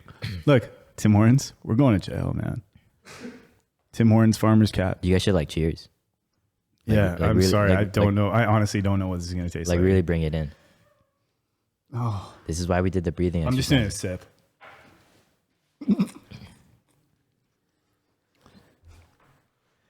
That's disgusting. I'm going to throw up. That's absolutely disgusting. That's so disgusting. It's worse than you think it is. Oh. Yeah, I'll take a quick... Yo, it's so hard to consume that without throwing up. It takes so much mental concentration. Respect. It takes a lot of concentration to sip that without throwing up. The smell is also horrible. Yeah. Oh. Yeah, good job, man. Respect on actually drinking that thing.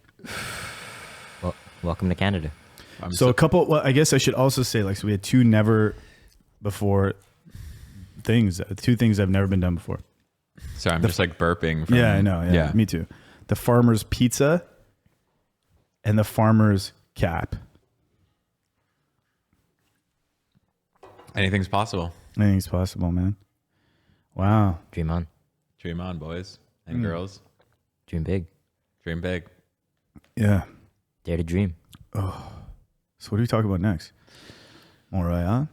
Well, how do we segue from this? You just do it. You just do it. But before we do that,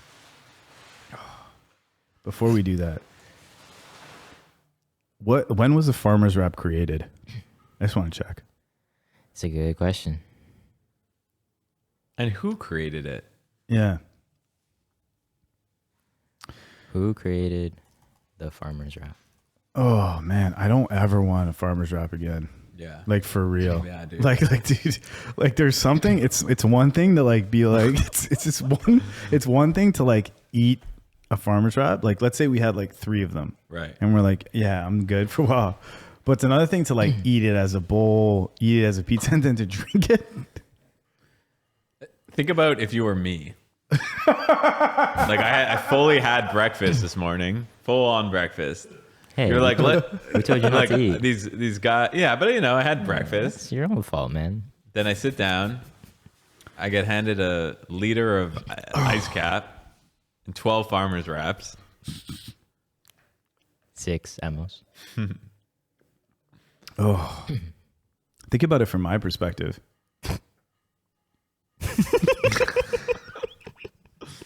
It's true. It's all I've been eating. Yeah. For like a week. Yeah. It's crazy, bro. Yeah. I hate them. Yeah. Like the pizza one was insane though. As in like it was pretty good? Yeah. Yeah. I'm gonna grab that after. So aesthetically pleasing. Yeah. It's a great product. When you're like in a drive-thru and it's like warm and it gets served, it's great. It's great. The wrap. I still am. Oh, I know we're getting into this, but I just want to let you know, in case I just like projectile vomit, that I'm like on the verge of throwing up. Do we need to stop? No. If I throw up, we'll keep it on camera. Wow. Yeah. But is there a bucket around? Respect. We can get one. Yeah. I'm fine. Yeah. I'll be fine. Yeah. But just it was the drink, right, that put you over the edge? I think it was the drink. Yeah, for me too. Yeah. There was like honestly, it was like the smell of the drink also just really and the texture of it. It was really, really gross. Farmer's Capp. It was really gross. So tell me more about farmer's wraps. Yeah. God. There's not much lore on that. Tim Hortons farmer's wrap was created by the Canadian coffee. Well, yeah, whatever. It was it's just like I guess like a banger product where they just like figured it out. Wow. I think there's something that happens to your brain after you drink a farmer's wrap. Yeah. Where you're not the same person as you were before. Like I feel like a different person. We are different people. Yeah. Our blood is farmer's wraps. Yeah. Our stool is farmer's wraps. Yeah. I feel our organs are farmer's wraps. Yeah, I feel different. We are farmer's wraps. It's like you know when you're like really thirsty and feeling dehydrated and you drink a glass of water, it changes you. You know what I mean? You're like, oh. Now imagine that, but you're drinking a farmer's wrap. It's like, I don't know how to explain it. Like when it went into my body, it changed me. Like, Tommy, you should take a sip of this. Quick sip. Sure. Yeah, come over here. Is it? Just take a sip of this. Can I get some water? Yeah.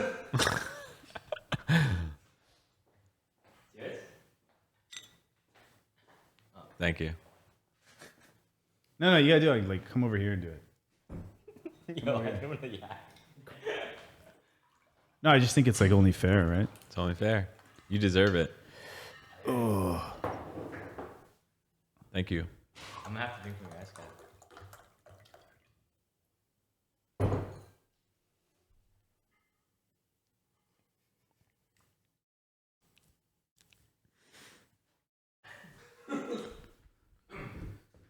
It's really nasty, man. Delicious. It's really, really nasty. Wait, I can kind of get into that. You think so? Yeah, I'm down. It's really nasty. All right, let's pull up the map of Montreal. Back in Montreal. Yeah. Thanks for playing along, man. Appreciate you, dude. Wow, that's really good. Okay. So we start with Mount Royal. Then if we go to the east end, if we go east, it's going to be more and more French. If we go west, it's going to be more and more English. Mm-hmm. What else matters here? Oh, yeah. Now, the last thing we got to cover about this is the port. The port. The port. Where's the port? So the port, where is it? It's like southeast. You can just put in Port of Montreal. There's the old port and then there's the new port. Why does that matter? It's on the east side. The old port is the original, like, from the 1700s. So they made a new one. That's the old port. The new one is up here? Port de Montreal. That's the new one. That doesn't look very porty. It's like that whole area. Yeah. Yeah. So the reason this matters is because you can get basically to the ocean from here. So if you zoom out and you start going up, and you go up, you go up, you go up, you go up, eventually it breaks out into this opening here. You keep going. Wait, go back? Yeah. Yeah. Are we just gonna? I never even knew this existed. Like, there's basically a mini Montreal, Laval, like right there. What do you mean? Like those islands, yeah, right there. Like, who lives there? Don't you know? Wow. There's nothing here. I live here. And it's probably it looks beautiful. Bienvenue. Well, you obviously know something about this place. No, I don't. You never even seen it? No. What do you think goes on here? Nothing. Like, I actually think there's nothing. I think that's what's cool about Quebec is it's all farmland. Yeah, there's nothing here. Like, you can go and live here and buy a sick place, buy a lot of land, and just like be a French farmer. Wow. Okay. Interesting. Can we just go back to the street view there for a sec and just go around a little bit? Yeah, for sure. Where you were? For sure, man. Wow. Holy shit. Like, you have to understand that Quebec is like disconnected from the rest of North America. Why? Like, what do you mean? Versus, let's say, Toronto. Like, Toronto is like a big city. Yeah. That is very intertwined with. Totally. It's a huge sprawl. Yeah. And it's very intertwined with, like, it's in the same sentence as Los Angeles and New York. Yeah.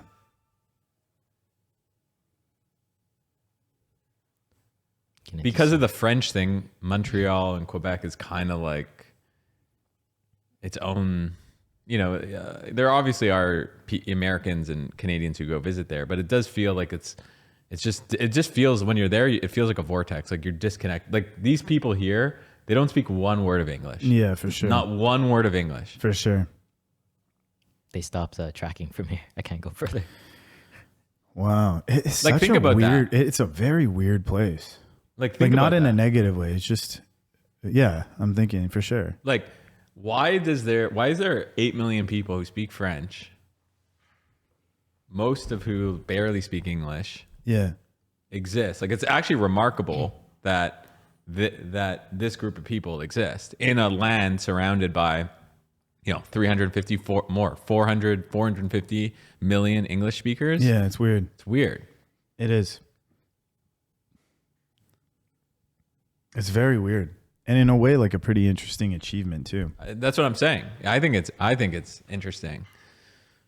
I really do. Because look what happened to Louisiana.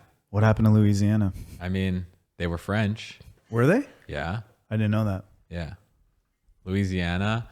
What do you mean by they were French? Like the same kind of thing with Montreal, where it's like it was a space in America where people predominantly spoke French. Well, there was New France, right? Before there was Canada and everything, right? Yeah. And before the British took over New France, there was Louisiana, Yeah. which was essentially New France. It was literally like the French owned it until I think the Louisiana Purchase, right?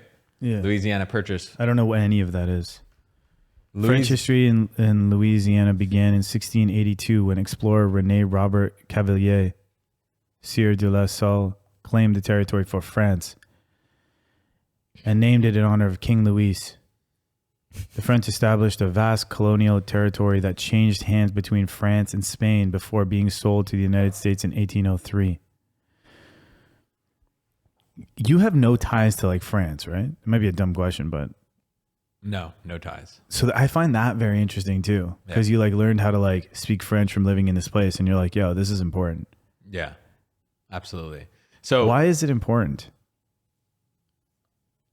I mean, the same reason why any culture identity is important. Like, why is it important that you have 6 farmers wraps today? Yeah. Because like it's a part of your identity. Yeah. You know, like the same, you know, I think that what's interesting about this is when Louisiana got integrated into the US, those people who had a dialect of French, the Cajun people, right? Yeah. You even see on Wikipedia, Cajuns, those people evaporated. Right. They don't speak that language anymore. Yeah. Whereas when Quebec got, you know, into the Confederation of Canada, they kept it's cool their language. It's very because cool. it was important to them. Totally. And they almost lost it, right? Mhm. That's I don't know if you know the history, but like no, we can dive into that. Yeah, I mean they almost lost it. How did they almost lose it? Basically, there was a bunch of Anglophones like you.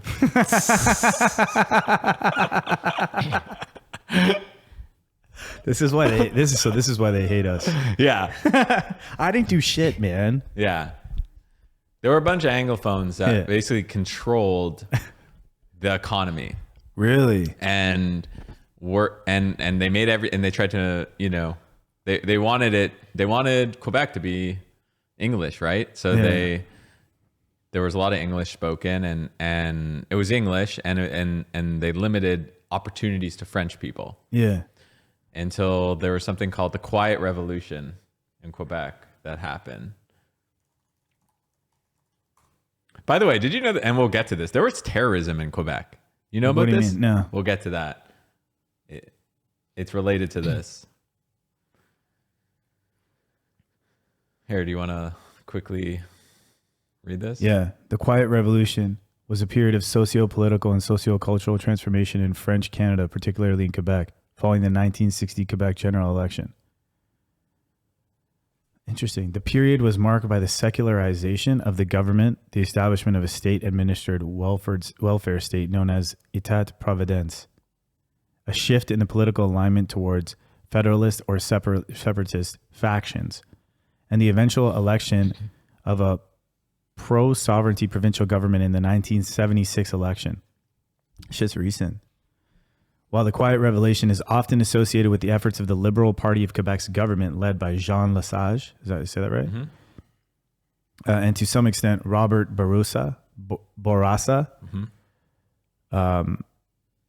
its profound impact has influenced the policies of most provincial governments since the early 1960s. Mm-hmm. A primary change was an effort by the provincial government to assume greater control over healthcare and education, both of which had previously been under purview of the Catholic Church. To achieve this, the government established ministries of health and education. Oh, shit. Expanded the public service and made substantial investments in the public education system and permitted the unionization of the civil service. Additionally, measures were taken to enhance Quebecois control over the province's economy, including the nationalization of electricity production and distribution. the creation of the Canada-Quebec Pension Plan, and the establishment of Hydro-Quebec in an effort to nationalize Quebec's electric utilities. Furthermore, during this period, French Canadians in Quebec adopted the term Quebecois to distinguish themselves from both the rest of Canada and France, solidifying their identity as a reformed province. This is fucking dope. Let me explain this to you. Yeah. And this relates back to... I didn't know it was so recent, but of course it is. This relates to Montreal. It goes back to Montreal. Yeah, nice.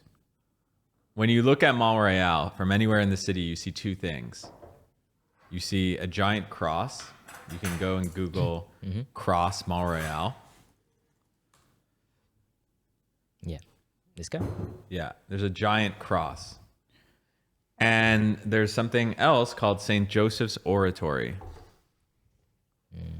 Okay, so there's a giant cross and something else called St. Joseph's Oratory. Which was, look at this beautiful church. This is at the top of Montreal.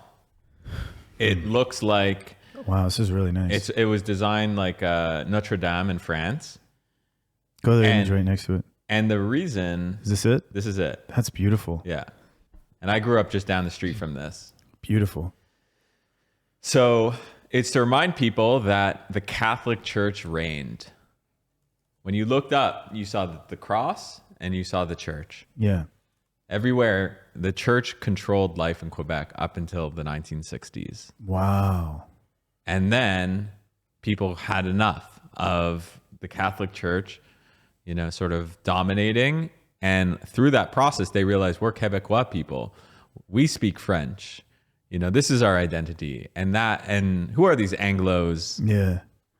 Hey man, I'm like 10% Quebecois. There you go. Yeah. Who are these Anglos? I'm kidding. Who are these Anglos that I'm actually an Anglo. Really? I mean, I speak English. I get what you're saying though. Yeah. And they basically were like, okay, we got to speak French here. I really like this. I really like the idea of being like Quebecois. It's cool that they had to like define who they were. And then through the process, they realized that they're not exactly Canadian. They're not exactly from France. And they're like, yo, we are who we are, man. Yes. That's really special. It is very special. Now look at, then it got kind of dark with these terrorists. Wait, what? Yeah. This led to terrorism. The FTQ terrorists. So these were like radical people that were like they went like they took it a step further. Yeah. Front de Libération. Whoa, that was pretty good, Tommy. Yeah, Tommy's legit.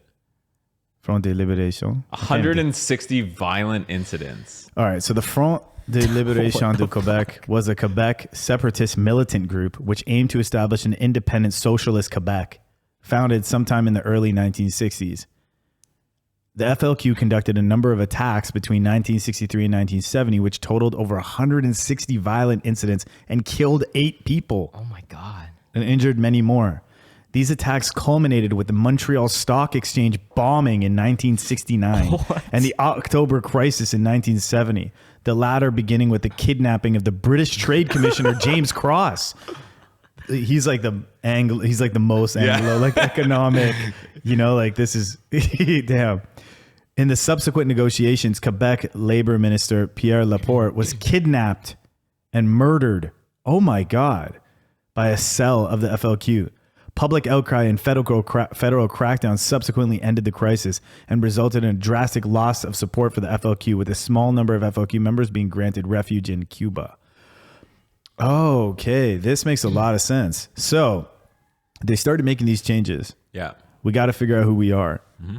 And there's like frustration that leads to this change. That's how it builds up enough where they say, fuck the existing order.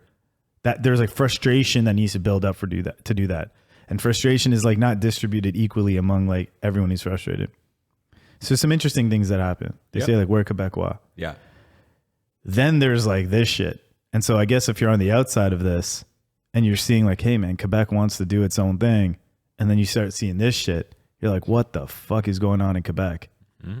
Right? Yep. And I feel like maybe that can even cloud the perception of like kind of the fundamental thing that they're saying. Like it can start to take you away from like the parts of it that make a lot of sense. 100%. Right? Which is that they did this really amazing thing, which is Canada is a very new country, and they found a way to like kind of like have an opinion and put a stake in the ground about who they are and what they value and don't value. That's super special. Damn. And this led to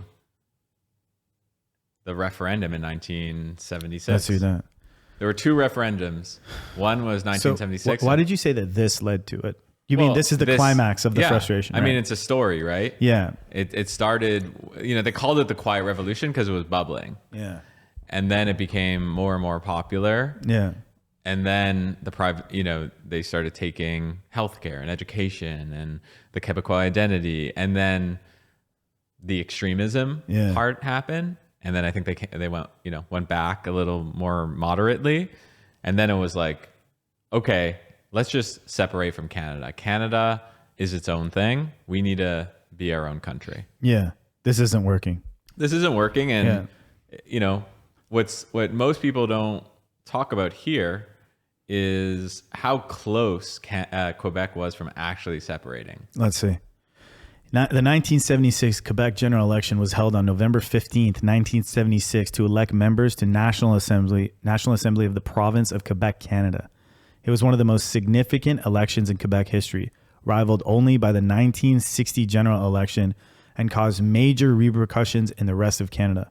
The Parti Québécois, led by René Lévesque, defeated the incumbent Quebec Liberal Party, led by Robert Bourassa. The Parti Québécois campaign focused on providing good government, in contrast to the many scandals that had plagued Liberals since 1973. The PQ's stated goal of achieving independence for Quebec from Canada was portrayed as only secondary, but the election of sovereignist government in Quebec caused great upset in the rest of Canada and led to extensive discussions about reforming the Canadian Confederation and finding ways of accommodating Quebec. The Parti Québécois used its term in office to introduce numerous bills to implement its agenda. The first bill introduced in the new session of the National Assembly was legislation to confirm French as the sole official language of Quebec and to implement measures to make this a social reality. The legislative number of this bill, Bill 1, was intended to signify the importance of the bill for the new government. The bill was withdrawn and significantly altered, however, was eventually reintroduced as Bill 101, also known as the Charter of the French Language. With some modifications, the Charter of the French Language remains in effect today and has shaped modern Quebec society in far-reaching ways. Wow. This is crazy. Yeah, and if you look at like the numbers, that's incredible. How many people voted? How many Quebecois or Quebec people voted for that they wanted to secede from Canada? Okay, so they got 1.4 million votes. 41% voted. They wanted to. Yeah. They wanted to separate. Yeah. Wow. Yeah. Which is crazy, right? So they got it through. So they basically said the majority of our population wants to separate from Canada. So what stopped it? That might be a Google thing. No, I don't think it. No, I don't think it was stopped. No, it wasn't stopped. Just... No, what do you mean it wasn't stopped? I think it was more people voted against it than for it. I know that. Oh wait, but. Oh, I see. It's the popular vote, right? I see. It says here that 41% of people voted for Parti Québécois. 33% voted for the Liberal Party. Well, that's in the election, but for the actual referendum, yeah, for the 1976, can you ask on like Google, AI or whatever? Mm-hmm. Yeah, go to Perplexity or. Oh no, sorry, it's 1980. It's 1980 Quebec referendum. It's very difficult for me. I know this is amazing. I'm really happy that you're bringing this up. It's really cool. But for some reason, when I process things like this, it's difficult for me to like accept them for some reason. I know it's real, but I mean, it's just so crazy because when you walk around, right, like things are the way that they are. it's difficult to like fully comprehend that they are that way because of like a bunch of events and actions that led up to that. Okay, right? so 59% of people voted no for a referendum. So 40% of people voted yes. So close. For such a big decision. Huge decision. What a crazy election that would have been, or like what a crazy moment. Because you're like, well, they're watching the news. You're going to work and stuff in the morning. You're trying to figure out, is Quebec going to be part of this country or not? Imagine being in Quebec at that time. And this, holy shit. This led to hundreds of thousands of Quebecers moving to Toronto. Because they're like, fuck this energy. Yeah. It's just you don't want to live in an unstable political environment, right? A lot of people don't want to live in an unstable political environment. So your family, this one, instead, they wanted a mandate to negotiate sovereignty association, an arrangement where Quebec would have full control over its own taxes, laws, foreign policy, while maintaining economic ties with Canada, including a shared currency. So that was like the kind of architecture of this deal. Yeah. We have way more control over what we're doing, but we'll use the Canadian currency. Yeah. Wow. And so your family grew up in Quebec, right? Or like they came... My family came to Quebec in the early 1900s. Okay, so your family came to Quebec in the early 1900s. So your parents, for example, would have been like living through this in Quebec. Mm-hmm. And so this would have definitely influenced a lot of the dynamics you grew up with, right? Mm-hmm. Like so many, this has a huge cultural influence. Well, the way they talk about certain things, what they're cool with and not cool with. Yes. This would have shaped a lot of things. Well, for sure. Not only that, I also lived through the 1995 Quebec referendum. So what's that? So in 1980 they lost, and then in 1995, Parti Québécois won again, which is the sovereigntist political group. 1995. In 1995, they called another referendum. And the crazy part about this referendum, which is I lived through, I was young, but I remember it. Look how close it was. 49% to 50%. To separate? To separate. Yeah, about 56,000 difference. Yeah. That's nothing. Yeah. The 1995 Quebec referendum was the second referendum to ask voters in predominantly French-speaking Canadian province of Quebec whether Quebec should proclaim sovereignty and become an independent country, with the condition precedent of offering a political and economic agreement to Canada. The culmination of multiple years of debate and planning after the failure of the Meech Lake and Charlottetown constitutional accords, the referendum was launched by Provincial Parti Québécois government of Jacques Parizeau. Despite initial predictions of a heavy sovereigntist defeat, an eventful and complex campaign followed, with the yes side flourishing after being taken over by Bloc Québécois leader Lucien Bouchard. Wow. Voting took place on October 30th, 1995, and featured the largest voter turnout in Quebec's history, 93.52% voter turnout. The no option carried by a margin of 54,288 votes, receiving 50% or 51% of the voters cast. Parizeau, who announced his pending resignation as Quebec's premier the following day, later stated that he would have quickly proceeded with a unilateral declaration of independence had the result been affirmative and negotiations failed or been refused, the latter of which was later revealed as the federal position in the event of a yes victory. Controversies over both the provincial vote counting and the direct federal financial involvement in the final days of the campaign reverberated in the Canadian politics for over a decade after the referendum took place. In the aftermath of the close result, the federal government, after unilaterally recognizing Quebec as a distinct society, an amendment, the federal constitution veto procedure, referred the issue to the Supreme Court of Canada, which stated that the unilateral secession contemplated in the referendum was illegal. So they tried to shut that shit down. They're like, we can't ever have this. We can never let this happen again, basically. Mm-hmm. Once they saw that. Because if you lose, Canada is a weird country, man. It's a weird country. Like if you look at Canada on a map, just like look at it. I've talked about this before, but I like processing this. It's a weird place. It's a weird place. It's massive. It's the second largest country by landmass in the world. And like almost everybody lives in Ontario and Quebec. Mm-hmm. Like all huddled, like all there at the bottom. Of course, there's other places. There, like if you go to the left, there's people here. There's people in Saskatchewan. There's people in Alberta. There's people in British Columbia. It's just a beautiful place.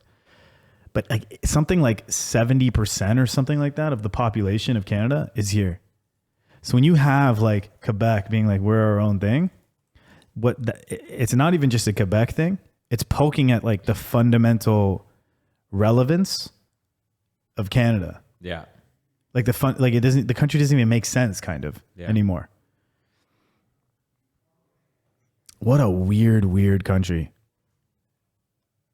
Yeah. Sorry, 61.5%. Okay, yeah. Less than 70, but still, that's pretty crazy. Yeah, it's crazy. I mean, if Quebec would have separated, Alberta might have separated. Yeah, it could cause this chain reaction. Newfoundland is like, I'm out. Yeah, because no, for real, he's right. Because like what happens is like it pokes at like the fundamental necessity of integrating and orchestrating all these things together. If you have one province that's saying like, you know what, we don't really need you. We think we can operate more effectively independent from this like system. Mm-hmm. Yeah.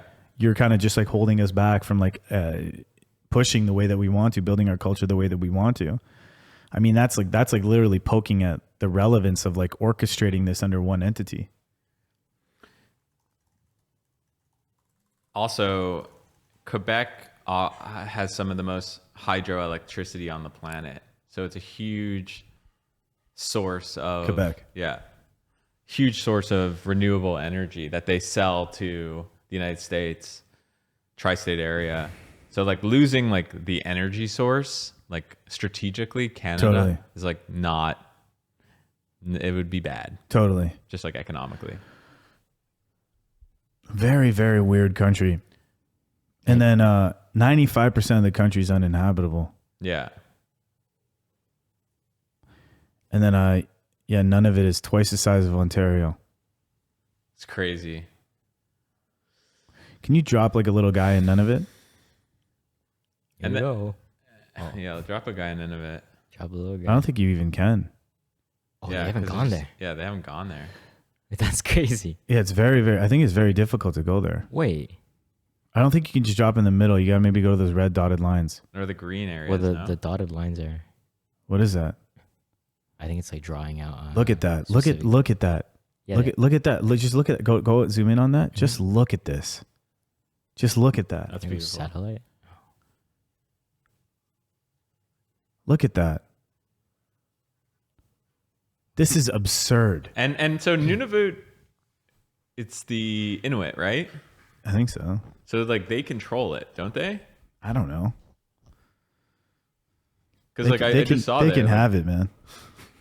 I mean, people live here. Top things to do in Nunavut. That's a good one. Fall in love with that fucking place, man. Fall in love with. It's like, have they even been there, bro? It's so cold. No, I'm saying like, just fucking keep it. Yeah. Good luck. Stay warm, guys. Discover mind-bending landscapes. I would go here. Same. Yeah, I would go here. Sick. They can have it, man. Welcome to Nunavut. This surreal place is the size of Western Europe with a population of just 35,000. Yeah, the size of Canada is very difficult to comprehend. Yeah. Holy shit. I want to go back to the Quebec thing for a sec. Yeah, please. Just because, like, as far as I'm concerned, there's no other province besides Quebec. So yeah, of course. Yeah. So, and no one's talking about this. So we talked about the 80 referendum, the 95 referendum. Yeah. There's been a party in power in Quebec, in the provincial party. Horrible name. It's called the Capp. Like CAC? Like the cock.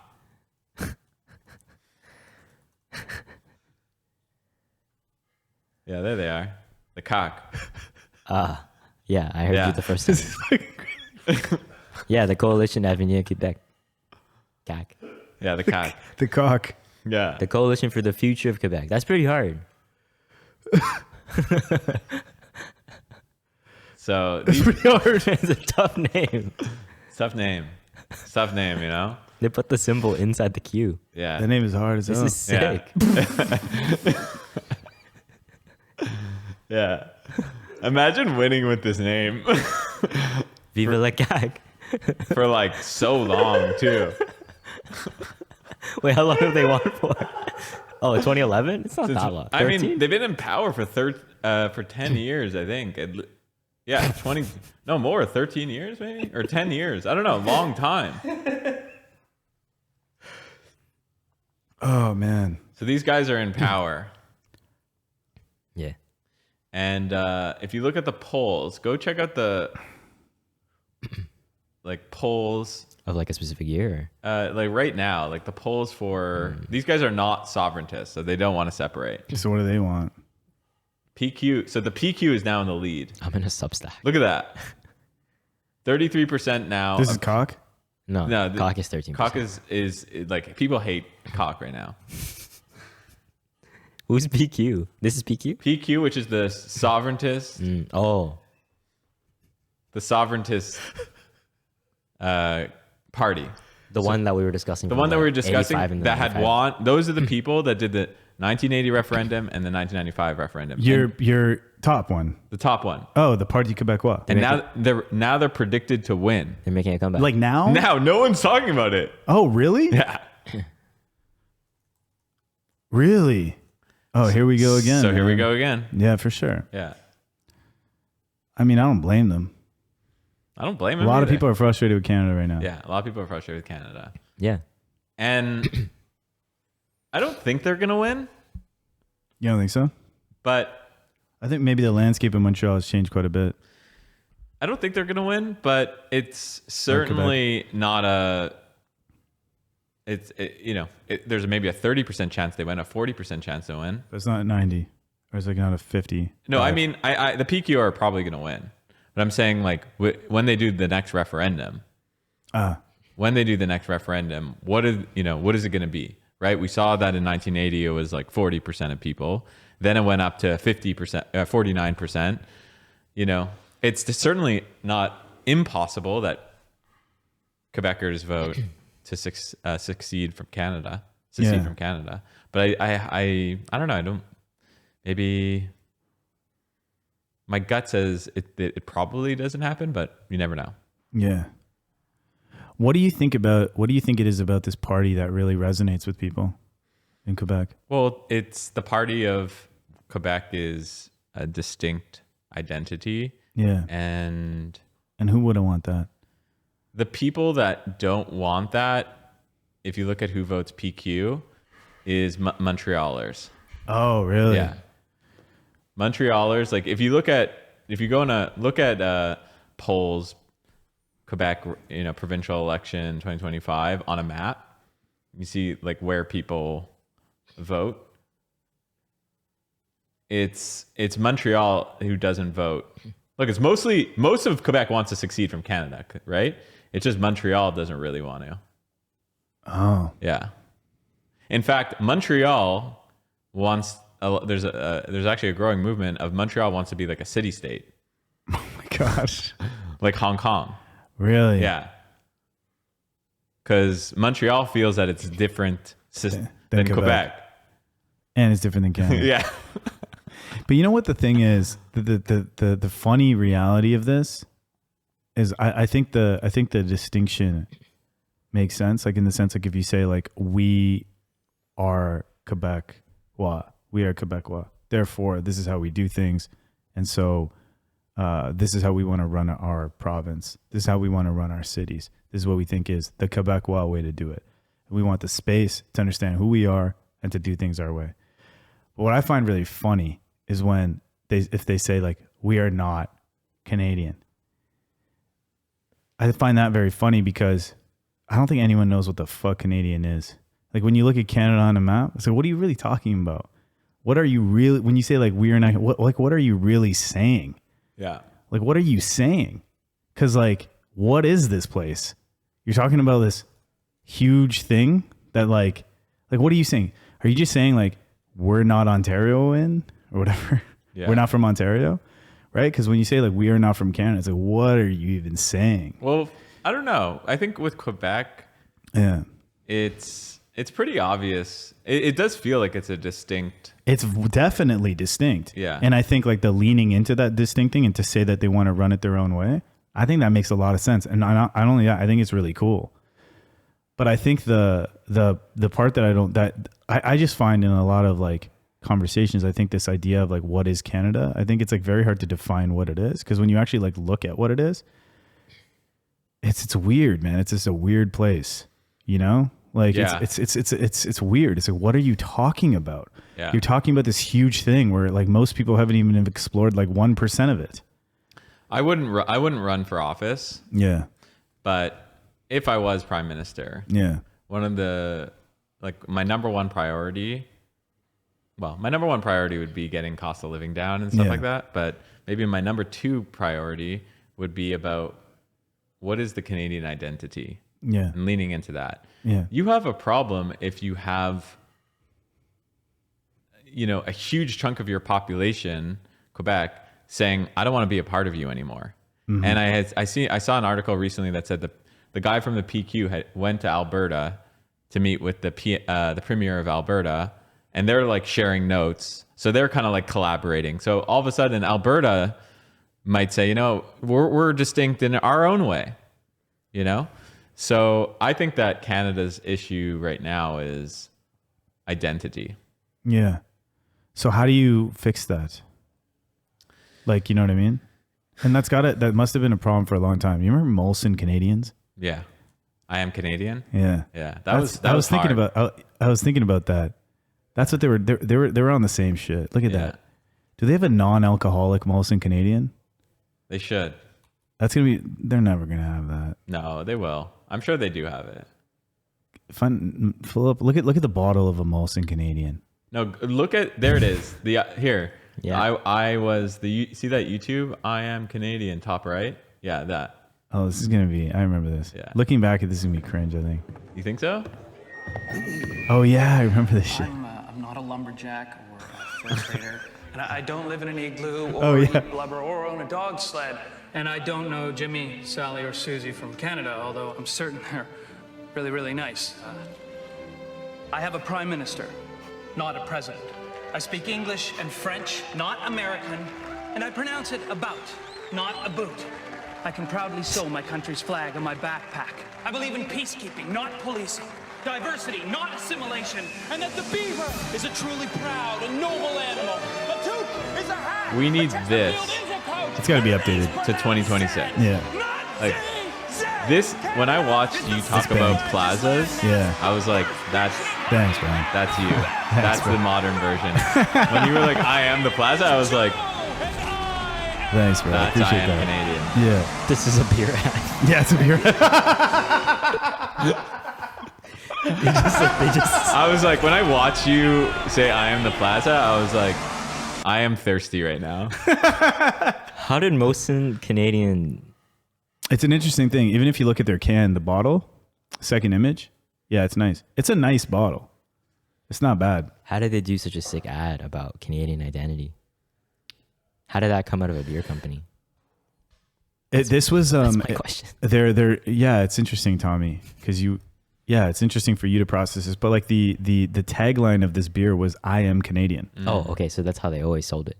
No, I don't know if that's how they always sold it, but they definitely were identifying the thing that Greg is talking about right now 100%. There's no way to create a beer like this with a campaign like this without without being able to see something fundamental about Canadian culture, like what you're talking about. You know what's interesting about this? Mm-hmm. When did this ad come out?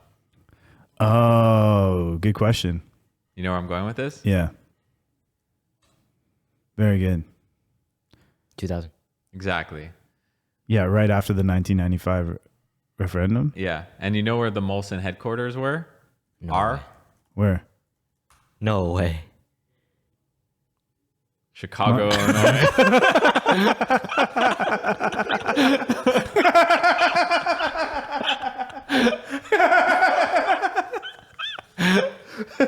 Yo, what? This is crazy. Yeah. Wait, why? Because they got bought by Coors Light or Coors.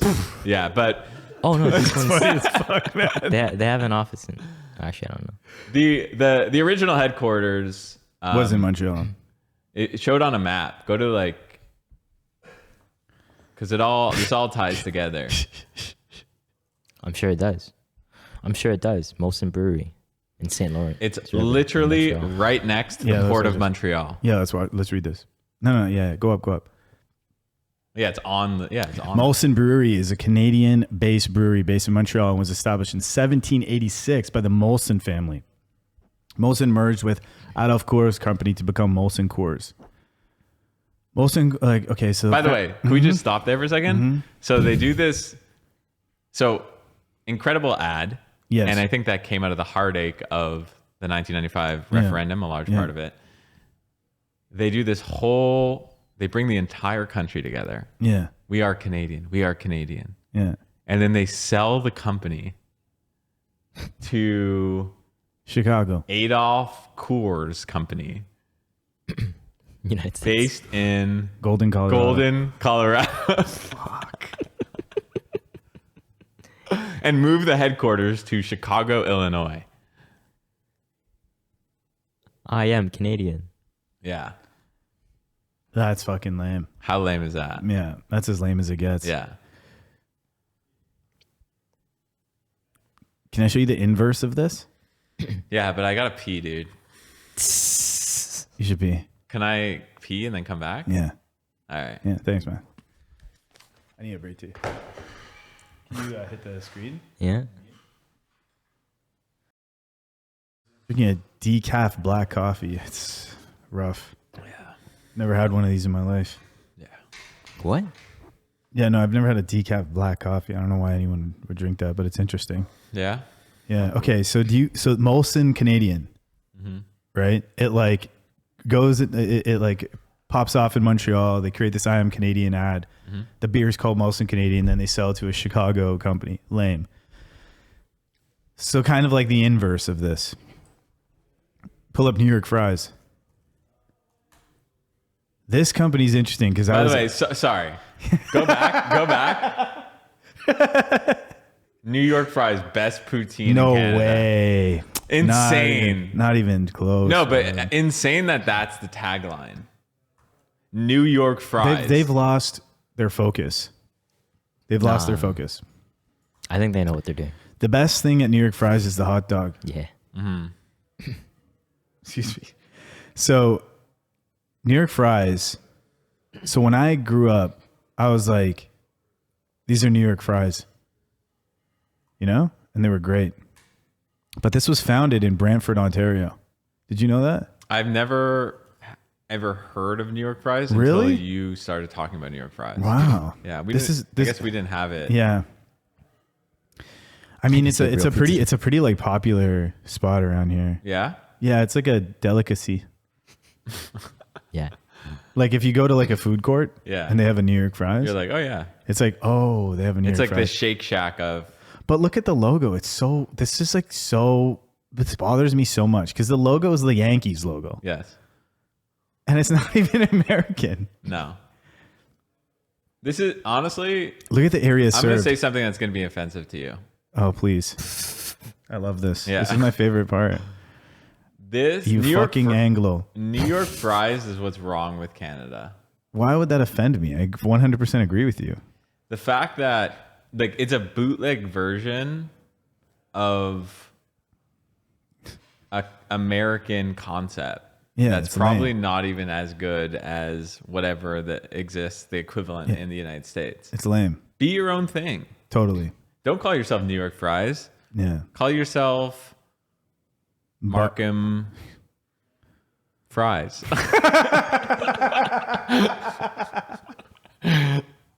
Yeah, look at area served. Bahrain, Like, Canada, yeah. China, Egypt, Macau, Oman, Panama, Qatar, Saudi Arabia, Turkey, United Arab Emirates. I think they're in a lot of airports. Yeah. But they're not anywhere in America. Yeah. Especially not New York. And the audacity that they have to say they have the best poutine in Canada. They should be, as far as I'm concerned, they should be shut down. Totally. I think so. Yeah. If I was the Prime Minister of Canada, I would shut my first order of business. I think before the cost of living crisis, step 0, go raid New York Fries and shut them down. Shut them down. Yeah. The first Canadian location opened on August 16, 1984 at Scarborough Town Center. It initially only sold fries and cola. That's cool. Respect. Fries and cola? Yeah, that's cool. Yeah. That's fries cool. and cola? They only sold fries and cola. That's actually cool. That's what I was saying. When we grew up, this was like when we grew up, this was great. And this is what I'm trying to say. They lost their focus. Now they've got like hot dogs and they've got like poutines. Look at their menu. The default item at New York Fries now is a poutine. That's their default item. So then you modify the poutine. They got butter chicken, pulled pork, the works. I feel like this company's gonna. I just feel like maybe they're losing focus here. Yeah, the loaded dog's kind of nice though. Yeah, Tommy would always. I learned he would always get the hot dog. And the hot dog's good? Yeah, the hot dog's actually good. I wouldn't get the fries. I would actually get the loaded dog. I'd rather drink a farmer's wrap than eat this hot dog. Let me see it. If you put them both in front of me, I'm taking the blended farmer's wrap, the farmer's cap. Yeah. Okay. New Yorker combo. This is bad, man. It's not good. Pretty cheap though. You should run for prime minister, man. I don't think so. No? I think you should do it. What else would you shift? In Canada? Yeah, so you got identity, you've got the housing like the cost of living crisis. What else do you see? A lot of people here like one, there's a Canadian dollar, right? Which is like, what is the state of the Canadian dollar right now? Pull it up.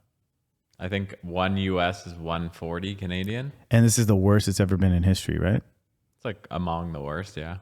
I mean, 15 years ago, it was almost par, right? Yeah. So imagine losing 40% of your purchasing power in 15 years.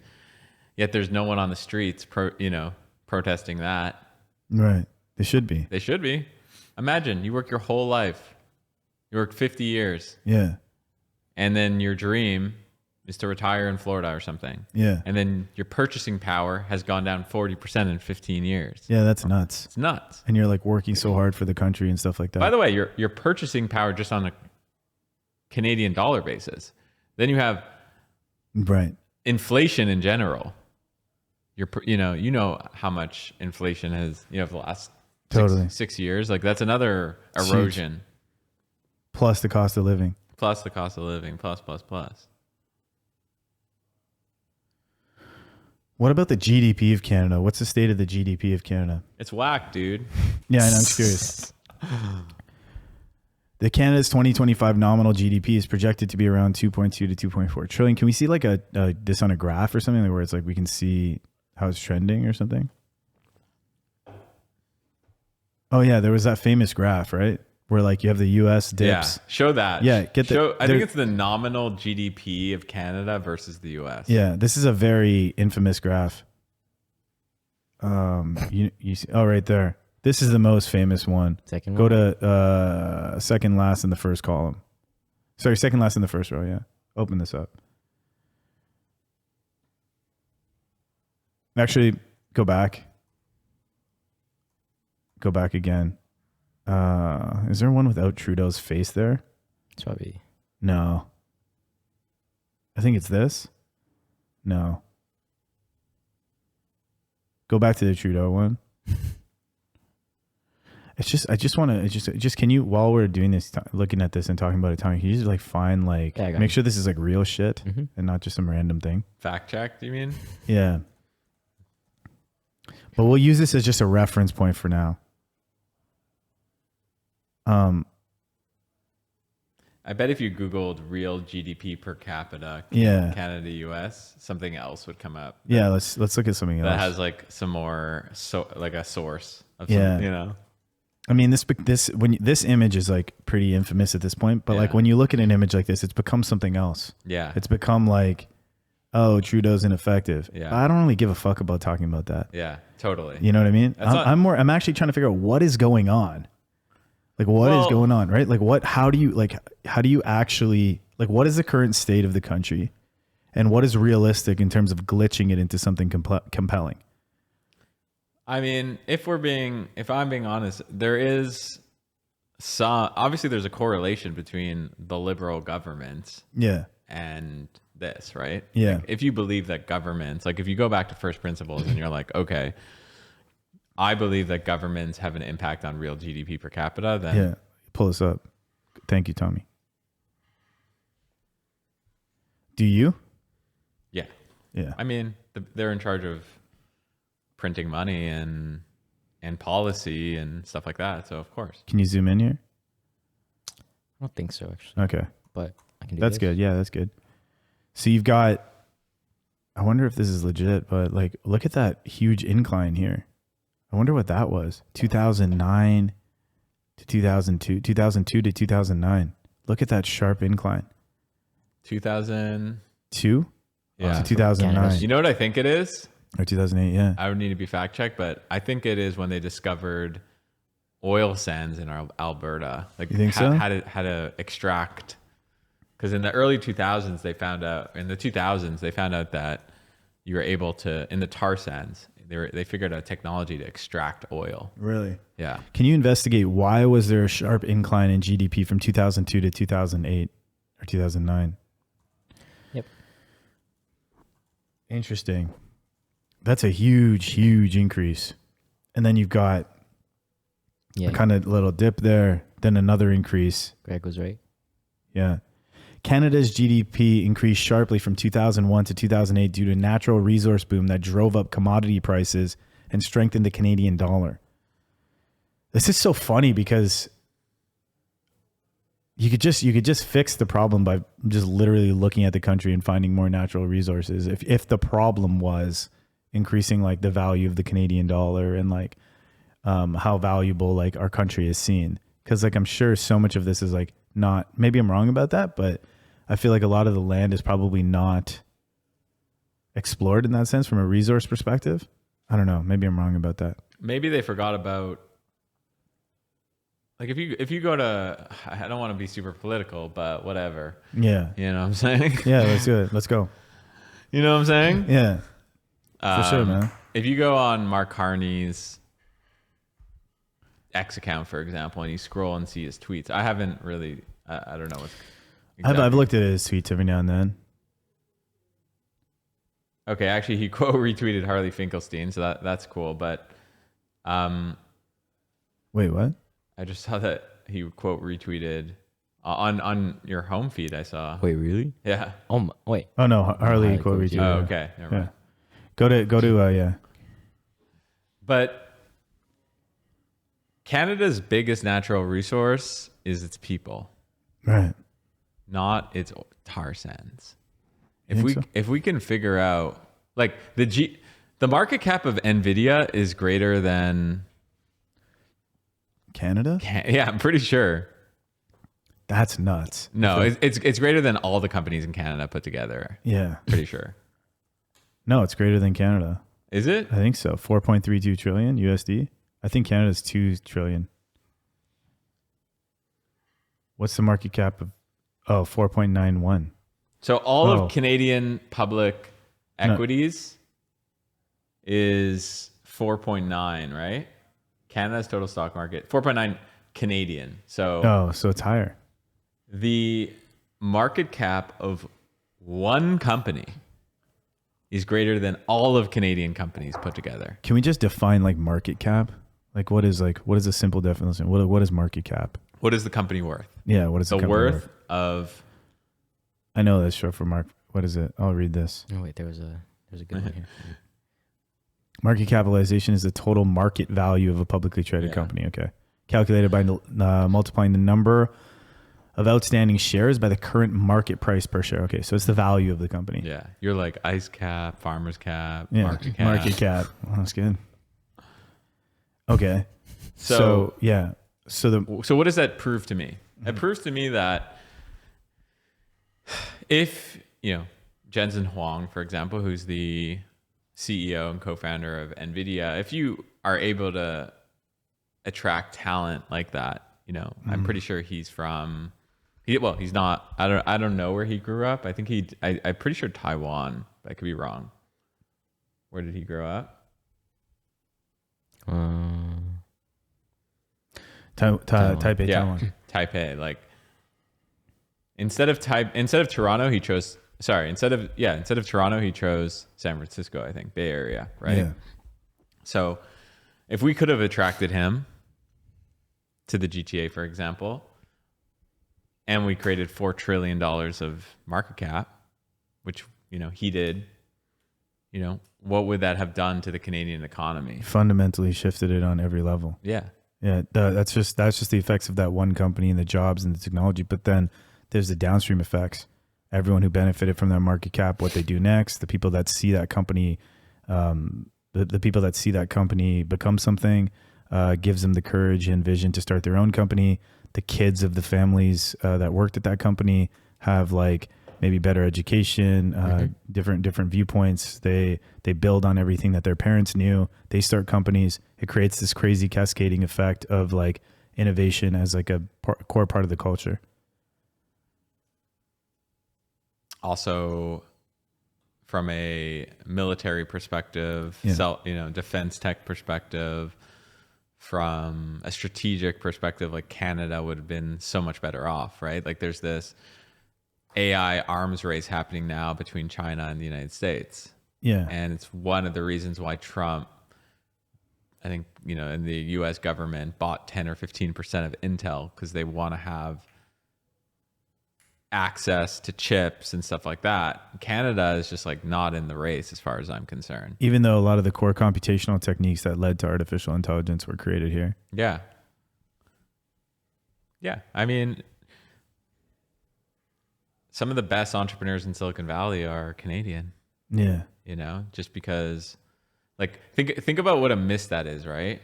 Yeah. The Canadian government invests in education and healthcare and all this stuff, right?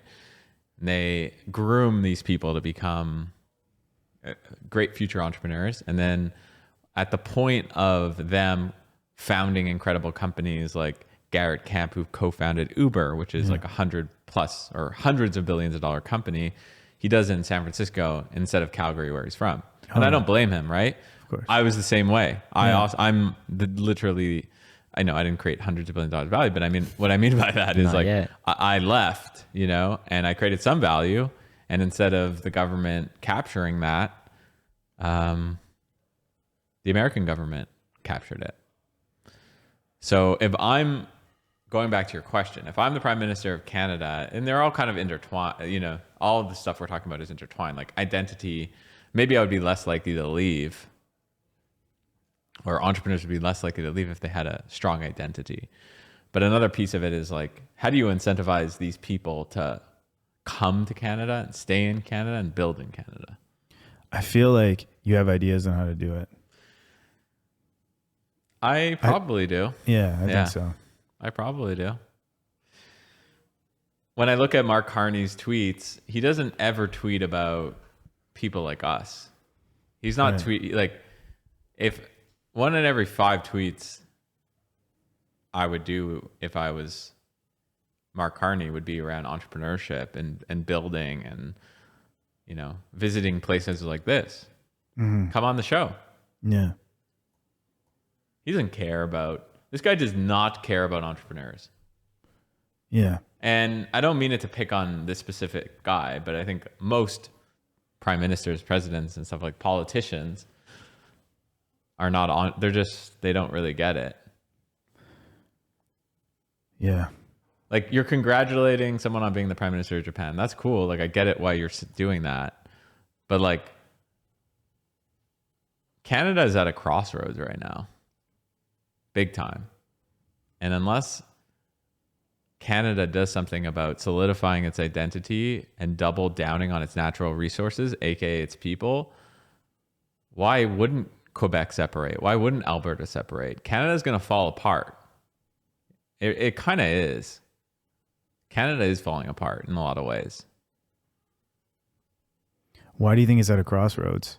Like, how do you see that crossroads? Well, for one, I think the quality of life here, and I don't want to offend people, but if I'm being honest, I think the quality, there's also the chart of like the average Canadian makes less than the poorest state. I think it's Mississippi. Something like that. You can look that up. You can. This is interesting to see. Like, look at the economic performance of Canada as if it was a U.S. state. Yeah, that's what you're referencing, right? Mm-hmm. The claim that the average is not accurate, but it highlights a recent trend of Canadians. Okay, let me say it. The claim that the average Canadian makes less than the poorest U.S. state is not accurate, but it highlights a recent trend of Canada's economic growth lagging behind the United States, particularly in per capita GDP and wages. While Canada's national average income remains higher than the poorest U.S. state, the gap is narrowing. And some Canadian provinces now have median employment earnings lower than some U.S. states, with their economic growth also slower than the U.S. average. Even the poorest U.S. state has a lower average income than the national average of Canada. So, okay, yeah. So it's basically, like, I want to see, like, can you see like a ranking? Because I want to see how bad it is. Like where it would be considered in a ranking of U.S. state economic performance. I think it's interesting that you said that it's at a crossroad. And I think that's a very, very interesting way of describing it. And then I think it's interesting that when you think about that context of the Quebec referendum, you can start to imagine how this would unravel if it was to unravel. Yeah. And the way it would unravel is just by losing. You could imagine it unraveling like this. And I really don't like talking about this stuff because I really believe that when you start saying things, that's how they kind of become real in a way. But just for the sake of like imagining, like, here's how it could unravel. You have a very intelligent population. It starts with, you have these really, really smart people, and some of them leave. They leave because they have ambition, they have vision, and they want to go and build this somewhere. And then some of them don't leave. The ones that don't leave is because the kind of living conditions and the what the government is offering makes sense. It makes sense. So there's like a subset of those people that are very intense, very vision oriented. They leave. They're ambitious. They leave. The subset stays. Another subset stays because it makes sense. Then what happens is things stop making sense, right? And then the people that are like not leaving, they become frustrated. They become like activated, and they start saying like, "Why the fuck doesn't this make any sense? Hey man, I think I could do this a little bit better, I think." And then they start talking to each other. Hey, why isn't this working? What is what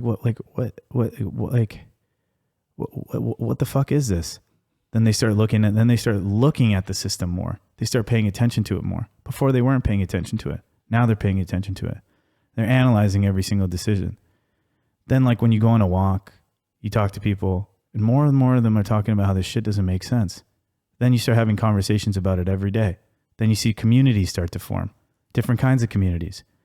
And then they start forming, and they form around the idea that this doesn't make sense. And it starts building, and it starts building, and it starts building. Then the local politicians start involving themselves in these local communities. And they realize that these people are charged, that something's not making sense. And this is growing. It starts as a small thing. It starts growing as like a bigger and bigger thing. And then what happens is the politicians that are like the leaders of like these local provinces start realizing that they need to address this. These people are getting pissed because it stopped making sense. And the number of people that are trying to leave grow. Then you start talking to your friends and you start hearing that, oh, this person's doing this or this person's doing that. Oh, they're trying to live here now, or they're moving here. They're moving out to this like further area. The behavioral changes start to happen, right? And then the leaders of this province eventually say, I cannot deliver change to this group that's growing fast enough within this current paradigm. The only choice we have now is to break out of this paradigm. And then that creates like a domino effect. One person breaks out, another person breaks out, and it gets to a point where there's no way you can even trust the overarching vision anymore. It's too late. It's too far gone, right? And then you could see it starts becoming like this new thing. Then America gets involved, and then they're like, "Hey, what are you guys doing over there?" Right? Maybe we can help you guys out in some bit. And then you start forming deals. Now independent deals start to form with different countries, and now you're like going back to square one about what this country even is. I think that's a way it could unravel. I hope not. Yeah. It depends on, that's like an elaborate dramatic story of it unraveling, right? But it depends on like it depends on if we're truly at a crossroads. I think I feel like we are, I feel like we are because for a couple of reasons. One is, I think if you ask, there's 40 million Canadians. If you ask all 40 million Canadians, what is the vision of Canada? You'd get 40 million responses. Yeah. I don't think there's a cohesive vision for what Canada in 2026 is. Whereas, when the 2000 ad came out for I Am Canadian, I feel like people understood it. Yeah. I mean, that's a question for you, is like, what is the vision of Canada? Yeah. The political slogan that became very popular across Canada, you'd walk into gas stations and you'd see people selling hats and t-shirts about it, was elbows up. Yeah. I don't even know what that means. Like, what does it mean? It's a hockey term, I think. Right? Is that like a defense position? Yeah, to protect yourself and maintain physical elbows space. up is a hockey term meaning to raise your elbows to protect yourself to maintain physical space. Yeah, keep your elbows up, like when you're holding a stick and stuff. Because if you put it down, like someone's going to get on inside space. That's right. Then if they get inside space, they can like control things more.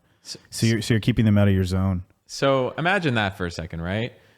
Wait, I should read this just before you go. Elbows up is a hockey term meaning to raise your elbows to protect yourself or maintain physical space, but it has also evolved into a Canadian rallying cry for resilience and to stand up to aggression. The phrase was popularized by the hockey legend Gordie Howe and was later adopted by Canadians as a metaphor for national strength, particularly in response to perceived unfairness or threats such as U.S. trade tariffs. So you have to understand like my relationship with Canada, which is I live in the United States, but I'm Canadian. And I come to Canada here and there. Yeah. And so I see it changing over time. So one day I don't see any elbows up t-shirts and hats. And then the next day I'm seeing it everywhere. And I'm seeing it on billboards and I'm seeing it. And by the way, I'm not just talking about like the liberal slogan. Like it became like a rallying cry for Canadian identity. Yeah. I don't think that's a controversial thing to say. So imagine that the Canadian identity is you can't take advantage of us, the United States. Put another way, elbows up basically translates to, hey, United States, you can't take advantage of us. That's your identity. That is your national identity. The national identity of the United States is freedom, the American dream. Everyone knows that. Even people who don't live in the United States know that. In Canada, right now, the rallying cry is elbows up. We're our own thing. We will never be the 51st state. Okay, then what are you? Yeah. What is this? What is this place? Why does it deserve to be its own country? Yeah. And it needs to be more than we're not you. It needs to be like defined. Yeah. That's my reaction to it. Yeah, for sure. I think is that crazy? No, I don't think that's crazy at all. I think it's also just for me personally on an individual level, I'll say it's just like thinking of myself in context of somebody else is just not inspiring. Like that. It's not inspiring. Yeah, no. It's not inspiring to me. Like imagine, it needs to be inspiring to everyone from I think the phrase is from sea to shining sea, right? Yeah. So people need to look at the one-liner, and it needs to be like, yeah, this is inspiring. I'm behind this mission. Elbows Up is not a mission that I think is sustainable. No, it's not. I think that the challenge is that in order for you to find an identity in the current, I could be wrong about this, but like in the current state that this like country is in, I think it's more about discovery than it is about being like prescriptive about what the country is. And anytime I see, a lot of what I'm seeing right now is like prescriptive. It's like, this is what it means to be Canadian. Even the stuff that's like off, you know, like anytime I see a vision of Canada, it's like prescriptive. And I don't think that's going to work, because the most honest thing that I have encountered in like looking into the subject matter and like talking to people about this, about Canada, about the GTA, to the degree that I have so far, it's like, I think the most honest thing that I've come to, my honest perspective on it is, it's a weird place. It's a weird place. And I think like the what Canada is not something that is prescribed. It's something that's discovered, you know? And that's why I really like the Quebecois like perspective as well, right? Because it's like, it's saying like, hey, we know we're not this, we know we're not that. This is what we are, right? This, like, we have to discover what we are. Exactly. Way, right? You know? So all that Canadians have figured out so far is, we know we're not that. Yeah. But okay, then what are you? Yeah. And I remember as a kid driving to like, you know, because Quebec's on the border of New York, we'd go to like a town called Plattsburgh, New York. Yeah. Like the equivalent of like, you know, you guys go to Buffalo or something. Yeah. And I remember driving from Quebec into these towns on the, you know, in upstate New York. And I remember thinking to myself, like, damn, like this is, like, these people are less educated than us. Yeah. They're less healthy than us. And like, it almost felt like, oh wow, Canada was this like safe, and you can be middle class there and really thrive. And yeah. And now I come from the US to Canada, and I'm kind of like, I see a lot more people struggling. Yeah. And I'm hearing a lot more stories of just quality of life issues. Yeah. And it kind of feels like at one point Canada's identity was like, we're a better version of the United States. And, you know, for the average person. Yeah. But now it doesn't feel that way. No. At least that's from an outsider's perspective. That's kind of how I feel. Yeah. I think like what Canada needs to do is it needs to start like limit testing what it is. And what I mean by that, it needs to like start pushing itself to discover like what is the extent of what it can do as a country. It's not the biggest country. It's not like population wise, it's not the biggest country, but can it be the most well designed? You know, like can you like push, like how innovative can the country be? That's what I want to understand. Why does Canada need to exist? It doesn't. No, I'm there needs to be a reason why a country should exist. You know what I mean? Yeah. You can't just like. But I think you can't say like, well, we've always existed, therefore we should exist. 100%. But I think that one thing. And by the way, I just want to clarify just one thing on that. What I mean by that is, I'm not, you know, I think every country needs to kind of like ask themselves that question, just like in a relationship. Mm-hmm. You have to like constantly show up in a relationship, right? Or in a job, like, are you, you know, would you rehire yourself for this job? Mm-hmm. That's the framework for how I think if I was Prime Minister of Canada, I would be like, okay, why should we exist? Yes. Why do we deserve to exist? Do I really believe that? And then how do I strategize different tentpoles and ideas and efforts to go that ladder up to my goals to make this happen? Totally. I 100% agree with you. 100% agree with you. And I think right now, like the most interesting thing I see is I think I would love for like Canada to like explore the extent of its potential. Yeah. Like, I think that is the identity of the country, which is like, do we deserve to exist? I think that is like, that's what I would say the vision is. No, it can't be that. Hear me out. And what I mean by that is like, what is the extent to what we can do as a country? Like exploring the extent. To me personally, That's what I think it is. I think you got to like push it to the limit, right? And I think it's like anything else. Like I haven't seen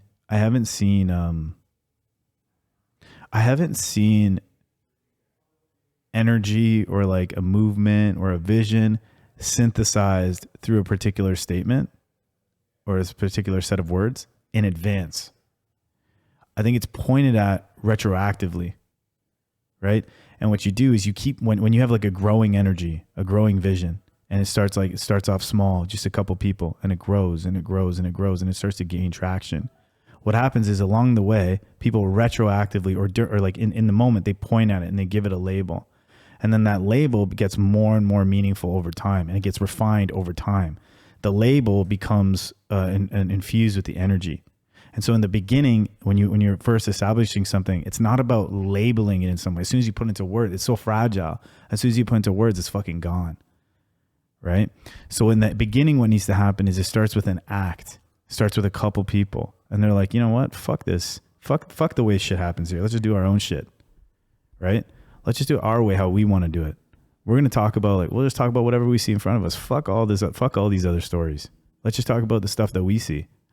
You know, if you're like, not to bring it directly into building companies, but it's an interesting way of processing it. But if you're like building a company, it's like, it takes someone being like, I don't give a fuck if it makes more sense to go to the US. I just don't give a fuck. It's more interesting for me to do it here because it's harder. I'll just do it in this ecosystem. I'll do it in this space. And then people will be like, well, there's not a lot of scaffolding here to support you. I'll just fucking redesign the scaffolding too. I'm that good. You know what I mean? I'm not only can I build a company, but I can like redesign the country around it at the same time. I'm just that good, you know? And I want the glory for it too.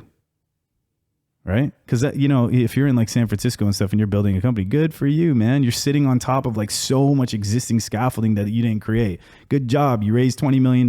Good job, man. That's all that is capital deployed through scaffolding that you did not create. Let's see you come here and like cook the fucking culture, cook the lore, cook the scaffolding, and cook your own company on top of that. Yeah, right, man. Yeah, right. It's not going to happen. So it's going to take some crazy people, some odd people that are like, look at this and they're like, this is an interesting challenge. This is an interesting problem set. This whole thing is not working. You got to get some entrepreneurs that look at it and look at this thing and they're like, can I glitch it? Can I like poke at this? Because man, that would be crazy. That would be crazy. If we could flip this thing, that would be interesting. And so you get a couple people interested in that. But so I think that's how it starts. And then over time, if you gain traction on that, then people label it. People give it a word. If it works. You know, but I don't think it can happen in advance. It happens in motion. You know? You know, being an entrepreneur is really hard, as you know, right? Yeah. So it needs to be worth it. Meaning,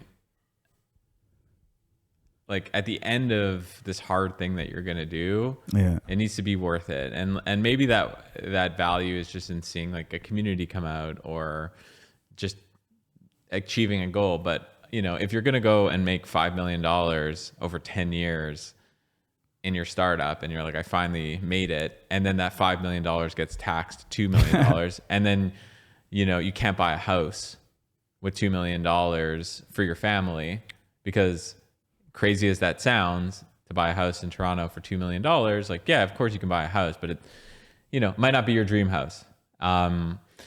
So I remember when I was in Canada, always feeling like I was swimming upstream. 100%.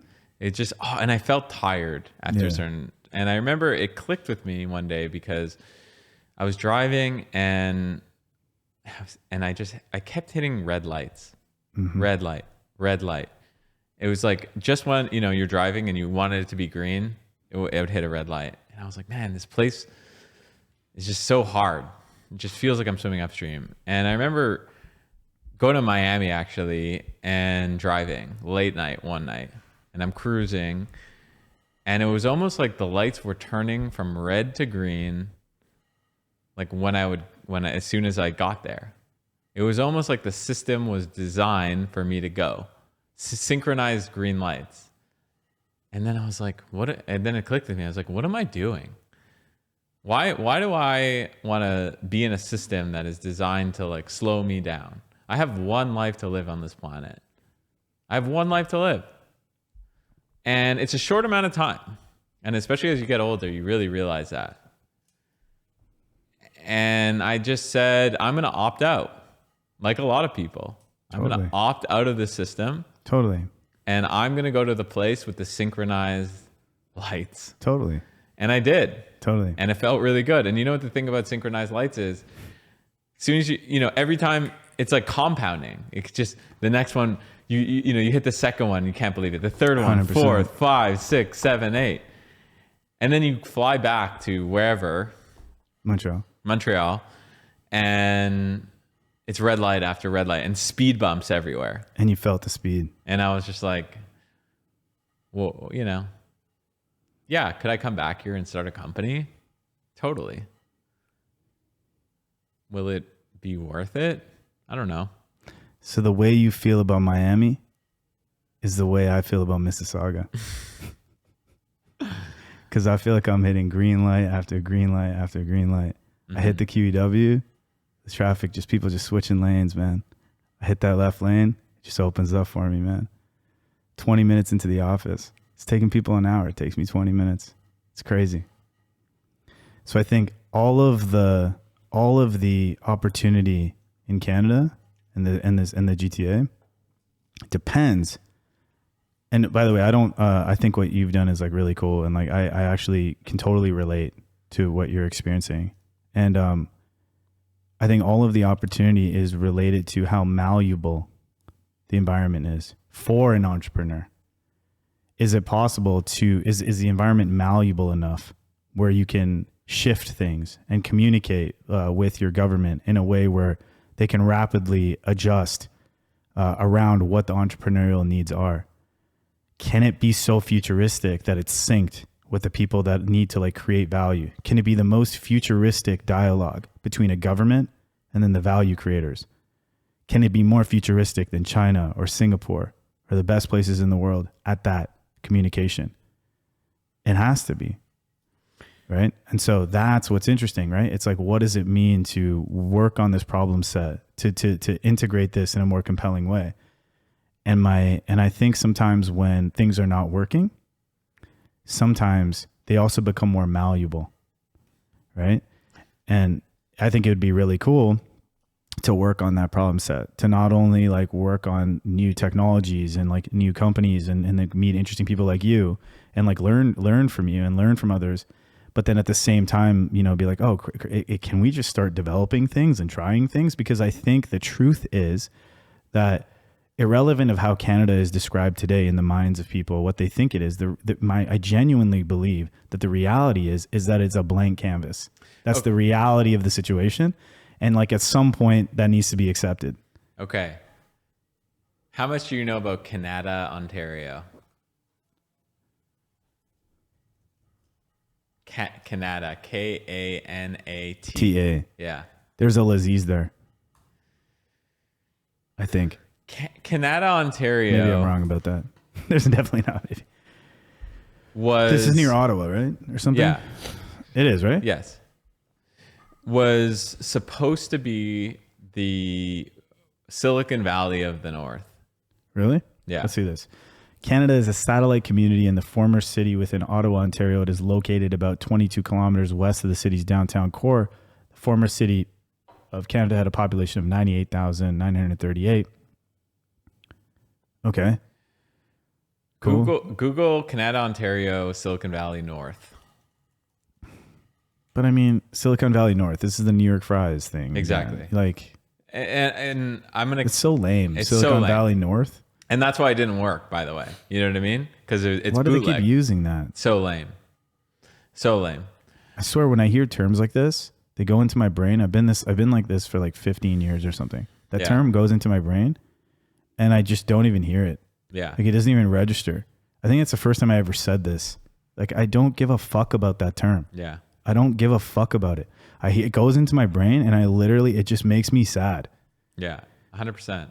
It just creates sadness, and like, I just want to like move on. This is like it's like the New York pricing. This is what's wrong. But I think what was interesting about it, like there's something to learn from this, which is at one point there was 540 tech companies in one small area in Canada. 540 tech companies? Yeah. What? Exactly. That's amazing. That's amazing. A hub for over 540 tech companies, more than 30,000 tech professionals. Yeah. Located in Ottawa. This high-tech cluster includes major international companies like Nokia and Ciena. Yeah. And has a strong focus on areas like telecommunication software and photonics. Canada North Technology Park is the largest of its kind in Canada. Yeah, and you've never even heard of it.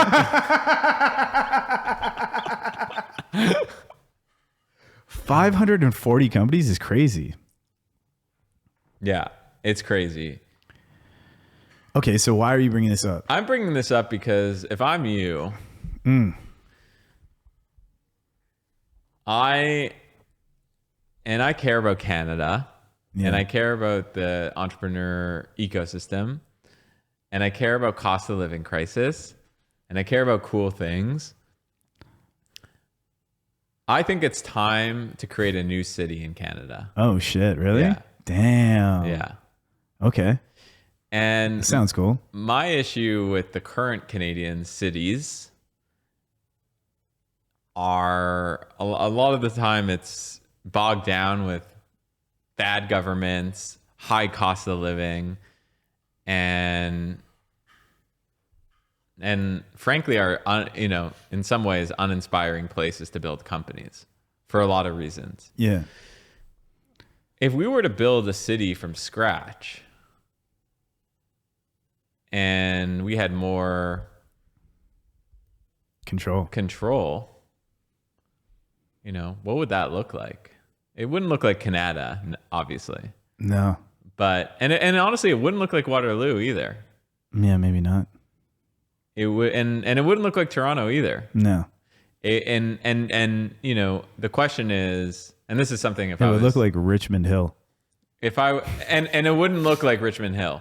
Just kidding. And it wouldn't look like all these suburbs that exist around the GTA that are planned communities that are soulless, literally soulless, cookie cutter, hundreds and thousands of them, just planned communities that cost $1 million or more to buy these places. Yeah. No, it would be not that at all. Yeah. But I think it's worth kind of asking the question around. It's very interesting. Yeah. I've never had someone. It would look sort of like that. Yeah. No, it would. It would look like this with like better food. Yeah. With more plazas. Yeah. This with plazas. It would look like, yeah. That's a very interesting premise. Yeah. Is it hard? How hard is it to create our own city? But that's the thing, like, who's saying I want to create a new city in Canada right now? Like, who is saying that? You are. Who is saying that? You. You know what I mean? You are. Like, Montreal's been around since the 15 and 1600s. Toronto's been around for around that same time, a few 100 years after. Vancouver's been around, these are old cities. Yeah. We need new cities. New cities. To support our new goals. Damn. How can you find out how difficult it is to create a new city? Sure thing. Good stuff. It's very interesting to think about that. For sure. Well, I've been thinking about it, to be honest. I can see that. I've been thinking about it. Creating a new city is extraordinarily difficult. One of the most complex human.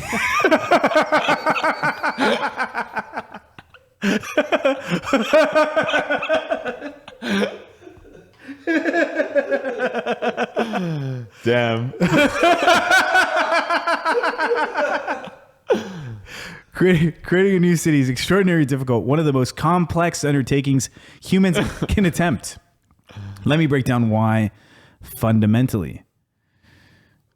Let's just ask it like, what's the easiest way to create a new city in Canada? But that's what they want you to. That's what they want us to think. Yeah, you know. Yeah, that's what they want you to. Yeah, think. that's just all the language that's been trained on. The easiest path would be working with existing provincial frameworks to incorporate a new municipality, but easiest is relative. It's still extremely challenging. Find unincorporated land. I feel like it's not that hard. It's not that hard. I don't think it's that hard. Yeah. Look for areas that aren't currently part of the Mississippi. I think it's particularly not hard in Canada. Yeah. There's so much land. Yeah. Work with provincial territorial governments. Couldn't be easier. It couldn't be easier. Yeah. Show economic sustainability. Imagine that. Like going from like trying to get like a fucking startup to work to like trying to get a city to work. This is your dream project. It's my dream project. This is your dream project. Yeah. Figuring out like plumbing and shit and like mapping out the costs. I near my house in Quebec, my cottage. Yeah. There was land available. There was 95 acres of land available. Yeah. And there was like, I was like 95 acres. Like, it's a lot. It's a lot. It's a lot. It's a lot of land. And I went to meet with the city about it. Yeah. You did? Yeah. What was that like? It was interesting. I thought that they would see me as an outsider. Yeah. And we're like, American dude. Yeah. Go, you know. Yeah. At the time I was living in New York. Well, I had just moved to Miami, but like New York, they looked at me, you know, I had a New York ID. Yeah. And they were like, yeah, like you should totally buy this land. Yeah, and do it. And do you have a vision for it? And I was like, yeah, I want to build like a community center. And there it is. That's where the vision started. Pretty much. You know, and he was supportive of it. He was just like, but like you need to maintain lands for environmental stuff and super interesting. Yeah, it was interesting. That's what got me on this train. Yeah, I was like, oh, okay. So if you find an interesting government official who's like willing to support it, it's possible. I think it's possible. Yeah. It's a super interesting problem set. Yeah. Yeah. Huh. How much money would we need to do that? I saw the other day that there was some AI startup that raised $183 million seed round. Yeah. That's crazy. Seed round? Seed round. 183 million. What's the company? I don't know, but it just got me thinking that there's a... Okay, here we go. Yeah. 50 million, 5 to 50. Water and sewage is 50 to 150 million. Power infrastructure. The other thing is it's like... a couple seed rounds. It's a couple seed rounds. But the other thing that's really interesting about this is if you were to build a city, you would build it with the most futuristic infrastructure. And so a lot of this data will be based on like what historical infrastructure costs are. But I guess some of the core infrastructure is like stays the same. Okay. You could... But, yo, this is so much work. It's so much work, but you can do this in a smart way. Like, you know, thinking about it like a technology startup, like what's the MVP and how do you like not have a lot? You'd have to like the MVP would have to be like a company park. Okay, dude, check out, there's a town in Florida. Yeah. And it looks like it's from like, it looks like it's in Europe. I don't even know what to search. Search like European town in Florida. Like there's new towns and cities. European Village. Yeah, Rosemary Beach. There it is. Can we see images? And these people are like pre-selling the houses for this area. Yeah, so you basically like sell houses, you sell plots of land before that funds it. Like that's in Florida. Like I don't know if you've been to Florida, but that usually doesn't look like Florida. Yeah. Yeah, that looks like, I mean, that looks almost like Italy or something. Yeah. And that's, by the way, this new city that I would build would need to have like a unique identity. Like my issue with a lot of like the planned communities like Richmond Hill is the architecture and the cookie cutter. Yeah, a lot of people have issues with that. Yeah. It's not inspiring. It's not inspiring. Yeah. And I'd want to create an inspiring place to live. I think the idea of creating your own city is super interesting relative to like what's happening right now. Also, when has Canada, you know, in the States, you have people like them or not, like Elon Musk, yeah, who have really audacious goals. Yeah, who say like, I'm gonna go build like a tube from San Francisco to LA, and you're going to be able to like go into this Futurama tube, and in 30 minutes you're going to get from San Francisco to Los Angeles. Yeah. It's like when you hear it, it's like crazy. And then all of a sudden, like 10 years, you're doing it. Who's doing that here in Canada? Yeah. Okay, is it the Build Canada people? Yeah. I don't know. I don't know enough about them to know that. Yeah. But who is it? Who is it? Like, you're basically saying, where's the vision? Where is the vision? Yeah. Who's building inspiring stuff like this in Canada? Yeah. If you go to Claude for a sec, go to Claude and then type in here. If we are serious about creating our own city, what would be the steps that we need to follow in order to create our own city that is entirely designed around enabling visionary engineering and functioned as a special economic zone in Canada? Whoops. You know what a special economic zone is? No. A special economic zone is like an area of land where they, as far as I understand, it's like an area of land where they alter the policies and rules in that one area for like high speed economic output. So they did this in China with like Shenzhen. And so it's like you're basically designating an area to just be like, just drive. Yeah. Just like dramatically increase output. I hope someone's listening to this that is going to make this happen, or who has some connections to the government. That'd be cool. That'd be cool. If you're serious about this, here's the fundamental. It's us, man. You got the SimCity stuff, right? I'll do like the Plaza jokes. Yeah. If you're serious about this, here's a fundamental roadmap for creating a special economic zone city in Canada. Phase 1, economic and legal feasibility. 6 to 18 months, 500K to 2 mil. Define your economic thesis. I think even just the act of defining an economic thesis of this in a well-captured way is super futuristic. Just being like, this is the city. Here's the name of the city. Here's the thesis of the city. Here's how it's going to work. You know what I mean?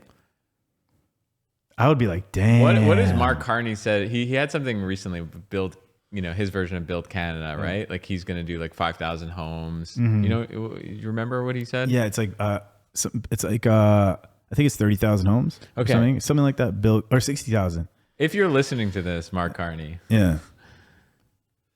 This could be like, do that, but also do this. It's like a whole other experiment. Yeah. Around getting people to a place that's cost effective and stuff like that. And this is gonna create jobs. Yeah. And by this you mean a city hyper optimized around innovative, futuristic economic output. Okay.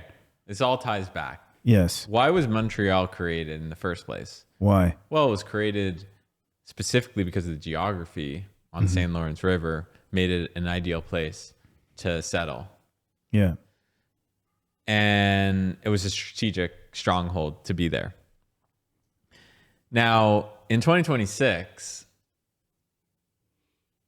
the idea of like natural resources has changed and geographic advantage has changed and stuff like that, right? Like the reason why people fought for the island of Montreal and there were literally wars there was because there was a lot of money to be made for those people, right? Yeah. So what I'm saying is that stuff matters a lot less today. What matters today in order of making a lot of money and building economic impact and stuff like that is a new type of geographic advantage. That's your cool, interesting restaurants and food. Yeah. It's spaces like this that like feel inspiring, right? If you create an inspiring environment for these people to come and attract, immigrants to come and people who live here to come, maybe we can create the next NVIDIA, maybe we can create, huge companies, or maybe it's just an inspiring place that increases the quality of life for the average Canadian. Yeah. Make it inspiring for the average Canadian to want to move here. Now you're losing them to San Francisco. Yeah. You're losing them to Silicon Valley. And your answer to Silicon Valley is Silicon Valley of North Canada, which makes absolutely no sense. Yeah. So the government is failing its people. So we got to step up. Yeah. We need to make our own city. 100%. Go back to the cloud thing. This is cool, man. Okay. So we developed the economic thesis. Yeah. We have to identify our champion province. Is it Quebec? No. Quebec is too... Like, they don't care about the economy. Ask it to suggest a champion province for something as innovative as this. Select only one. I feel like it should be Manitoba, bro. Yeah, maybe. Select only one. Do not give me other options. Yes. And I'd like to know. What is it going to say? It's going to say Ontario. Alberta. Whoa.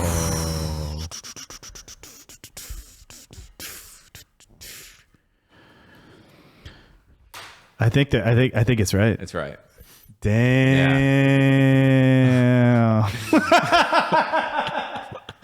I can't believe we're moving to Alberta. This is crazy. To start a city. It's totally Alberta, because Alberta is the California of Canada in the sense that it's like the Wild West. Yeah. Go west, young man. Yeah. That quote. Yeah. That's what Alberta is. Yeah.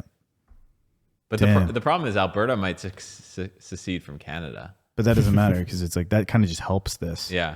Right? Okay, so go back up. So we got our champion province. It's Alberta. So go back up. What's the next thing we got to do?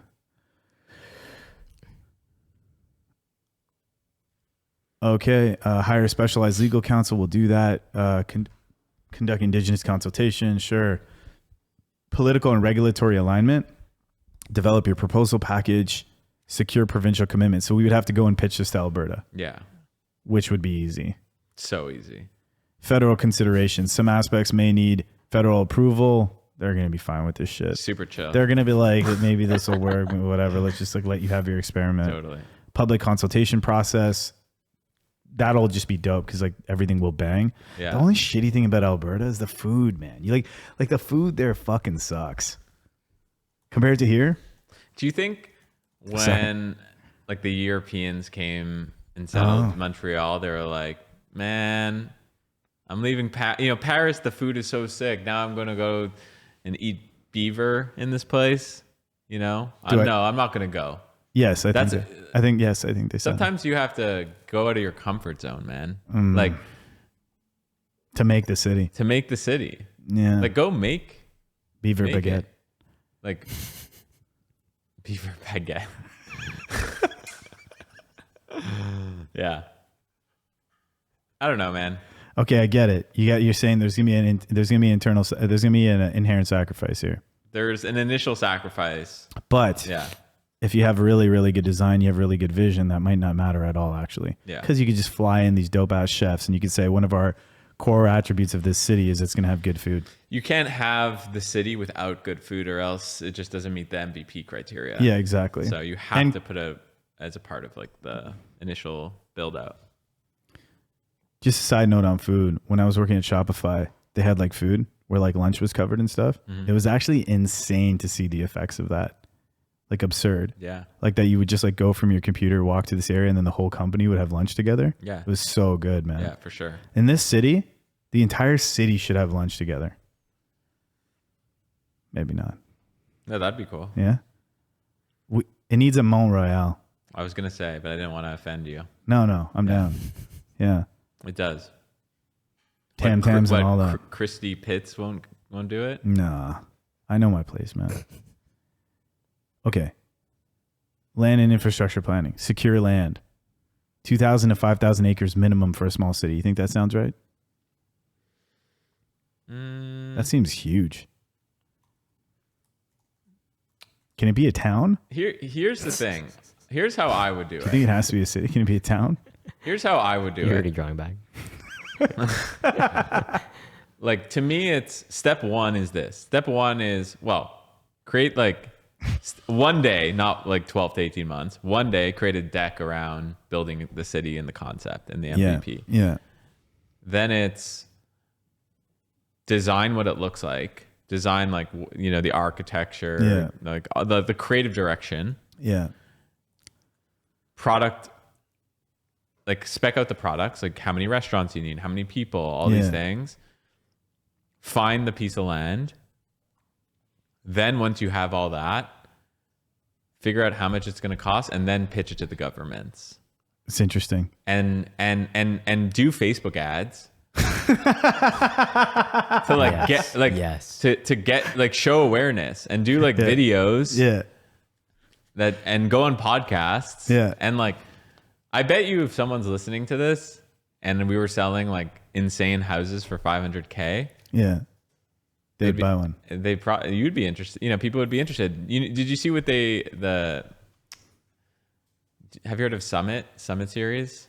I've heard of it. Yeah. They bought like a mountain in Utah. Oh, they did? Yeah. That's crazy. So Summit Series is like this some kind of like retreat. Yeah. For like leaders or something.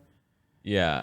2013. The Summit Series organization purchased Powder Mountain in Utah in 2013 for $40 million. Their plan was to develop a sustainable residential community called Summit Powder Mountain, but the project faced significant challenges and never fully materialized.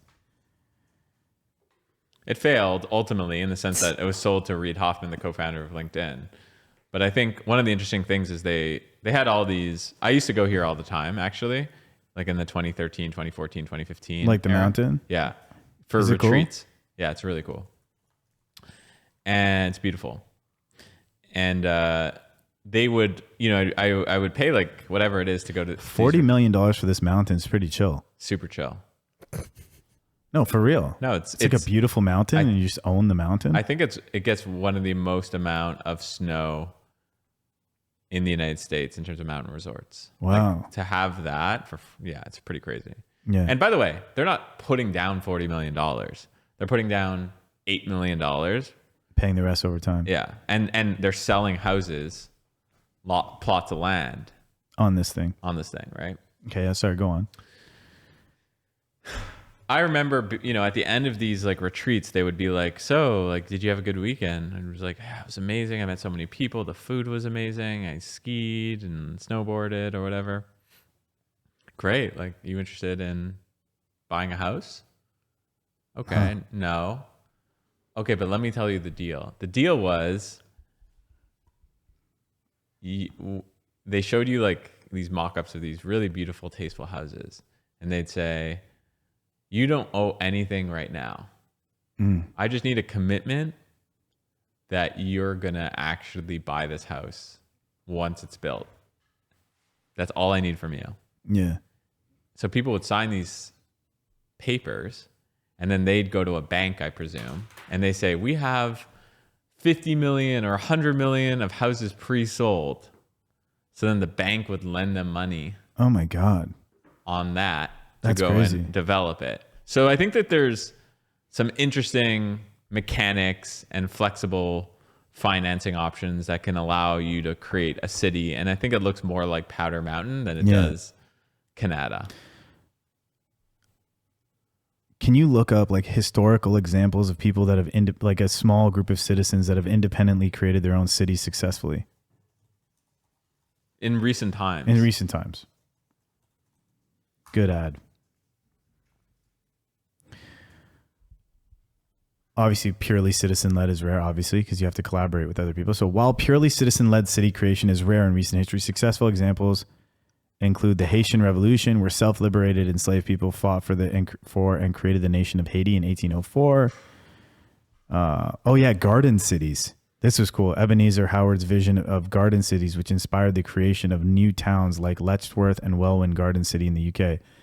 There's a city in the GTA that's a garden city. It's one of his. Vin, I've been drinking so much liquid. Yeah. We can maybe wrap. Should we wrap? I think so. Let's see. It's 2:24. Yeah, let's wrap, man. I mean, I can continue, but let's wrap. All right, we're wrapping. Hold on. Yo, thank you for everything, man. Takeaways. I really appreciate your support, man, and like hopping on the way that you do and stuff. Like, it's really, really, really cool, and it's been really nice getting to know you and becoming a friend and stuff like that. So thank you for everything, man. Really appreciate you. Thank you for everything. It's an honor to be here to chat with you. Yeah, you're very well spoken, and thanks, you've got man. good ideas, and I know that your heart's in the right place to Toronto, the GTA, and the rest of Canada. So can't wait to see what we build. Thanks, brother. Appreciate you, man. Later. Thanks, man.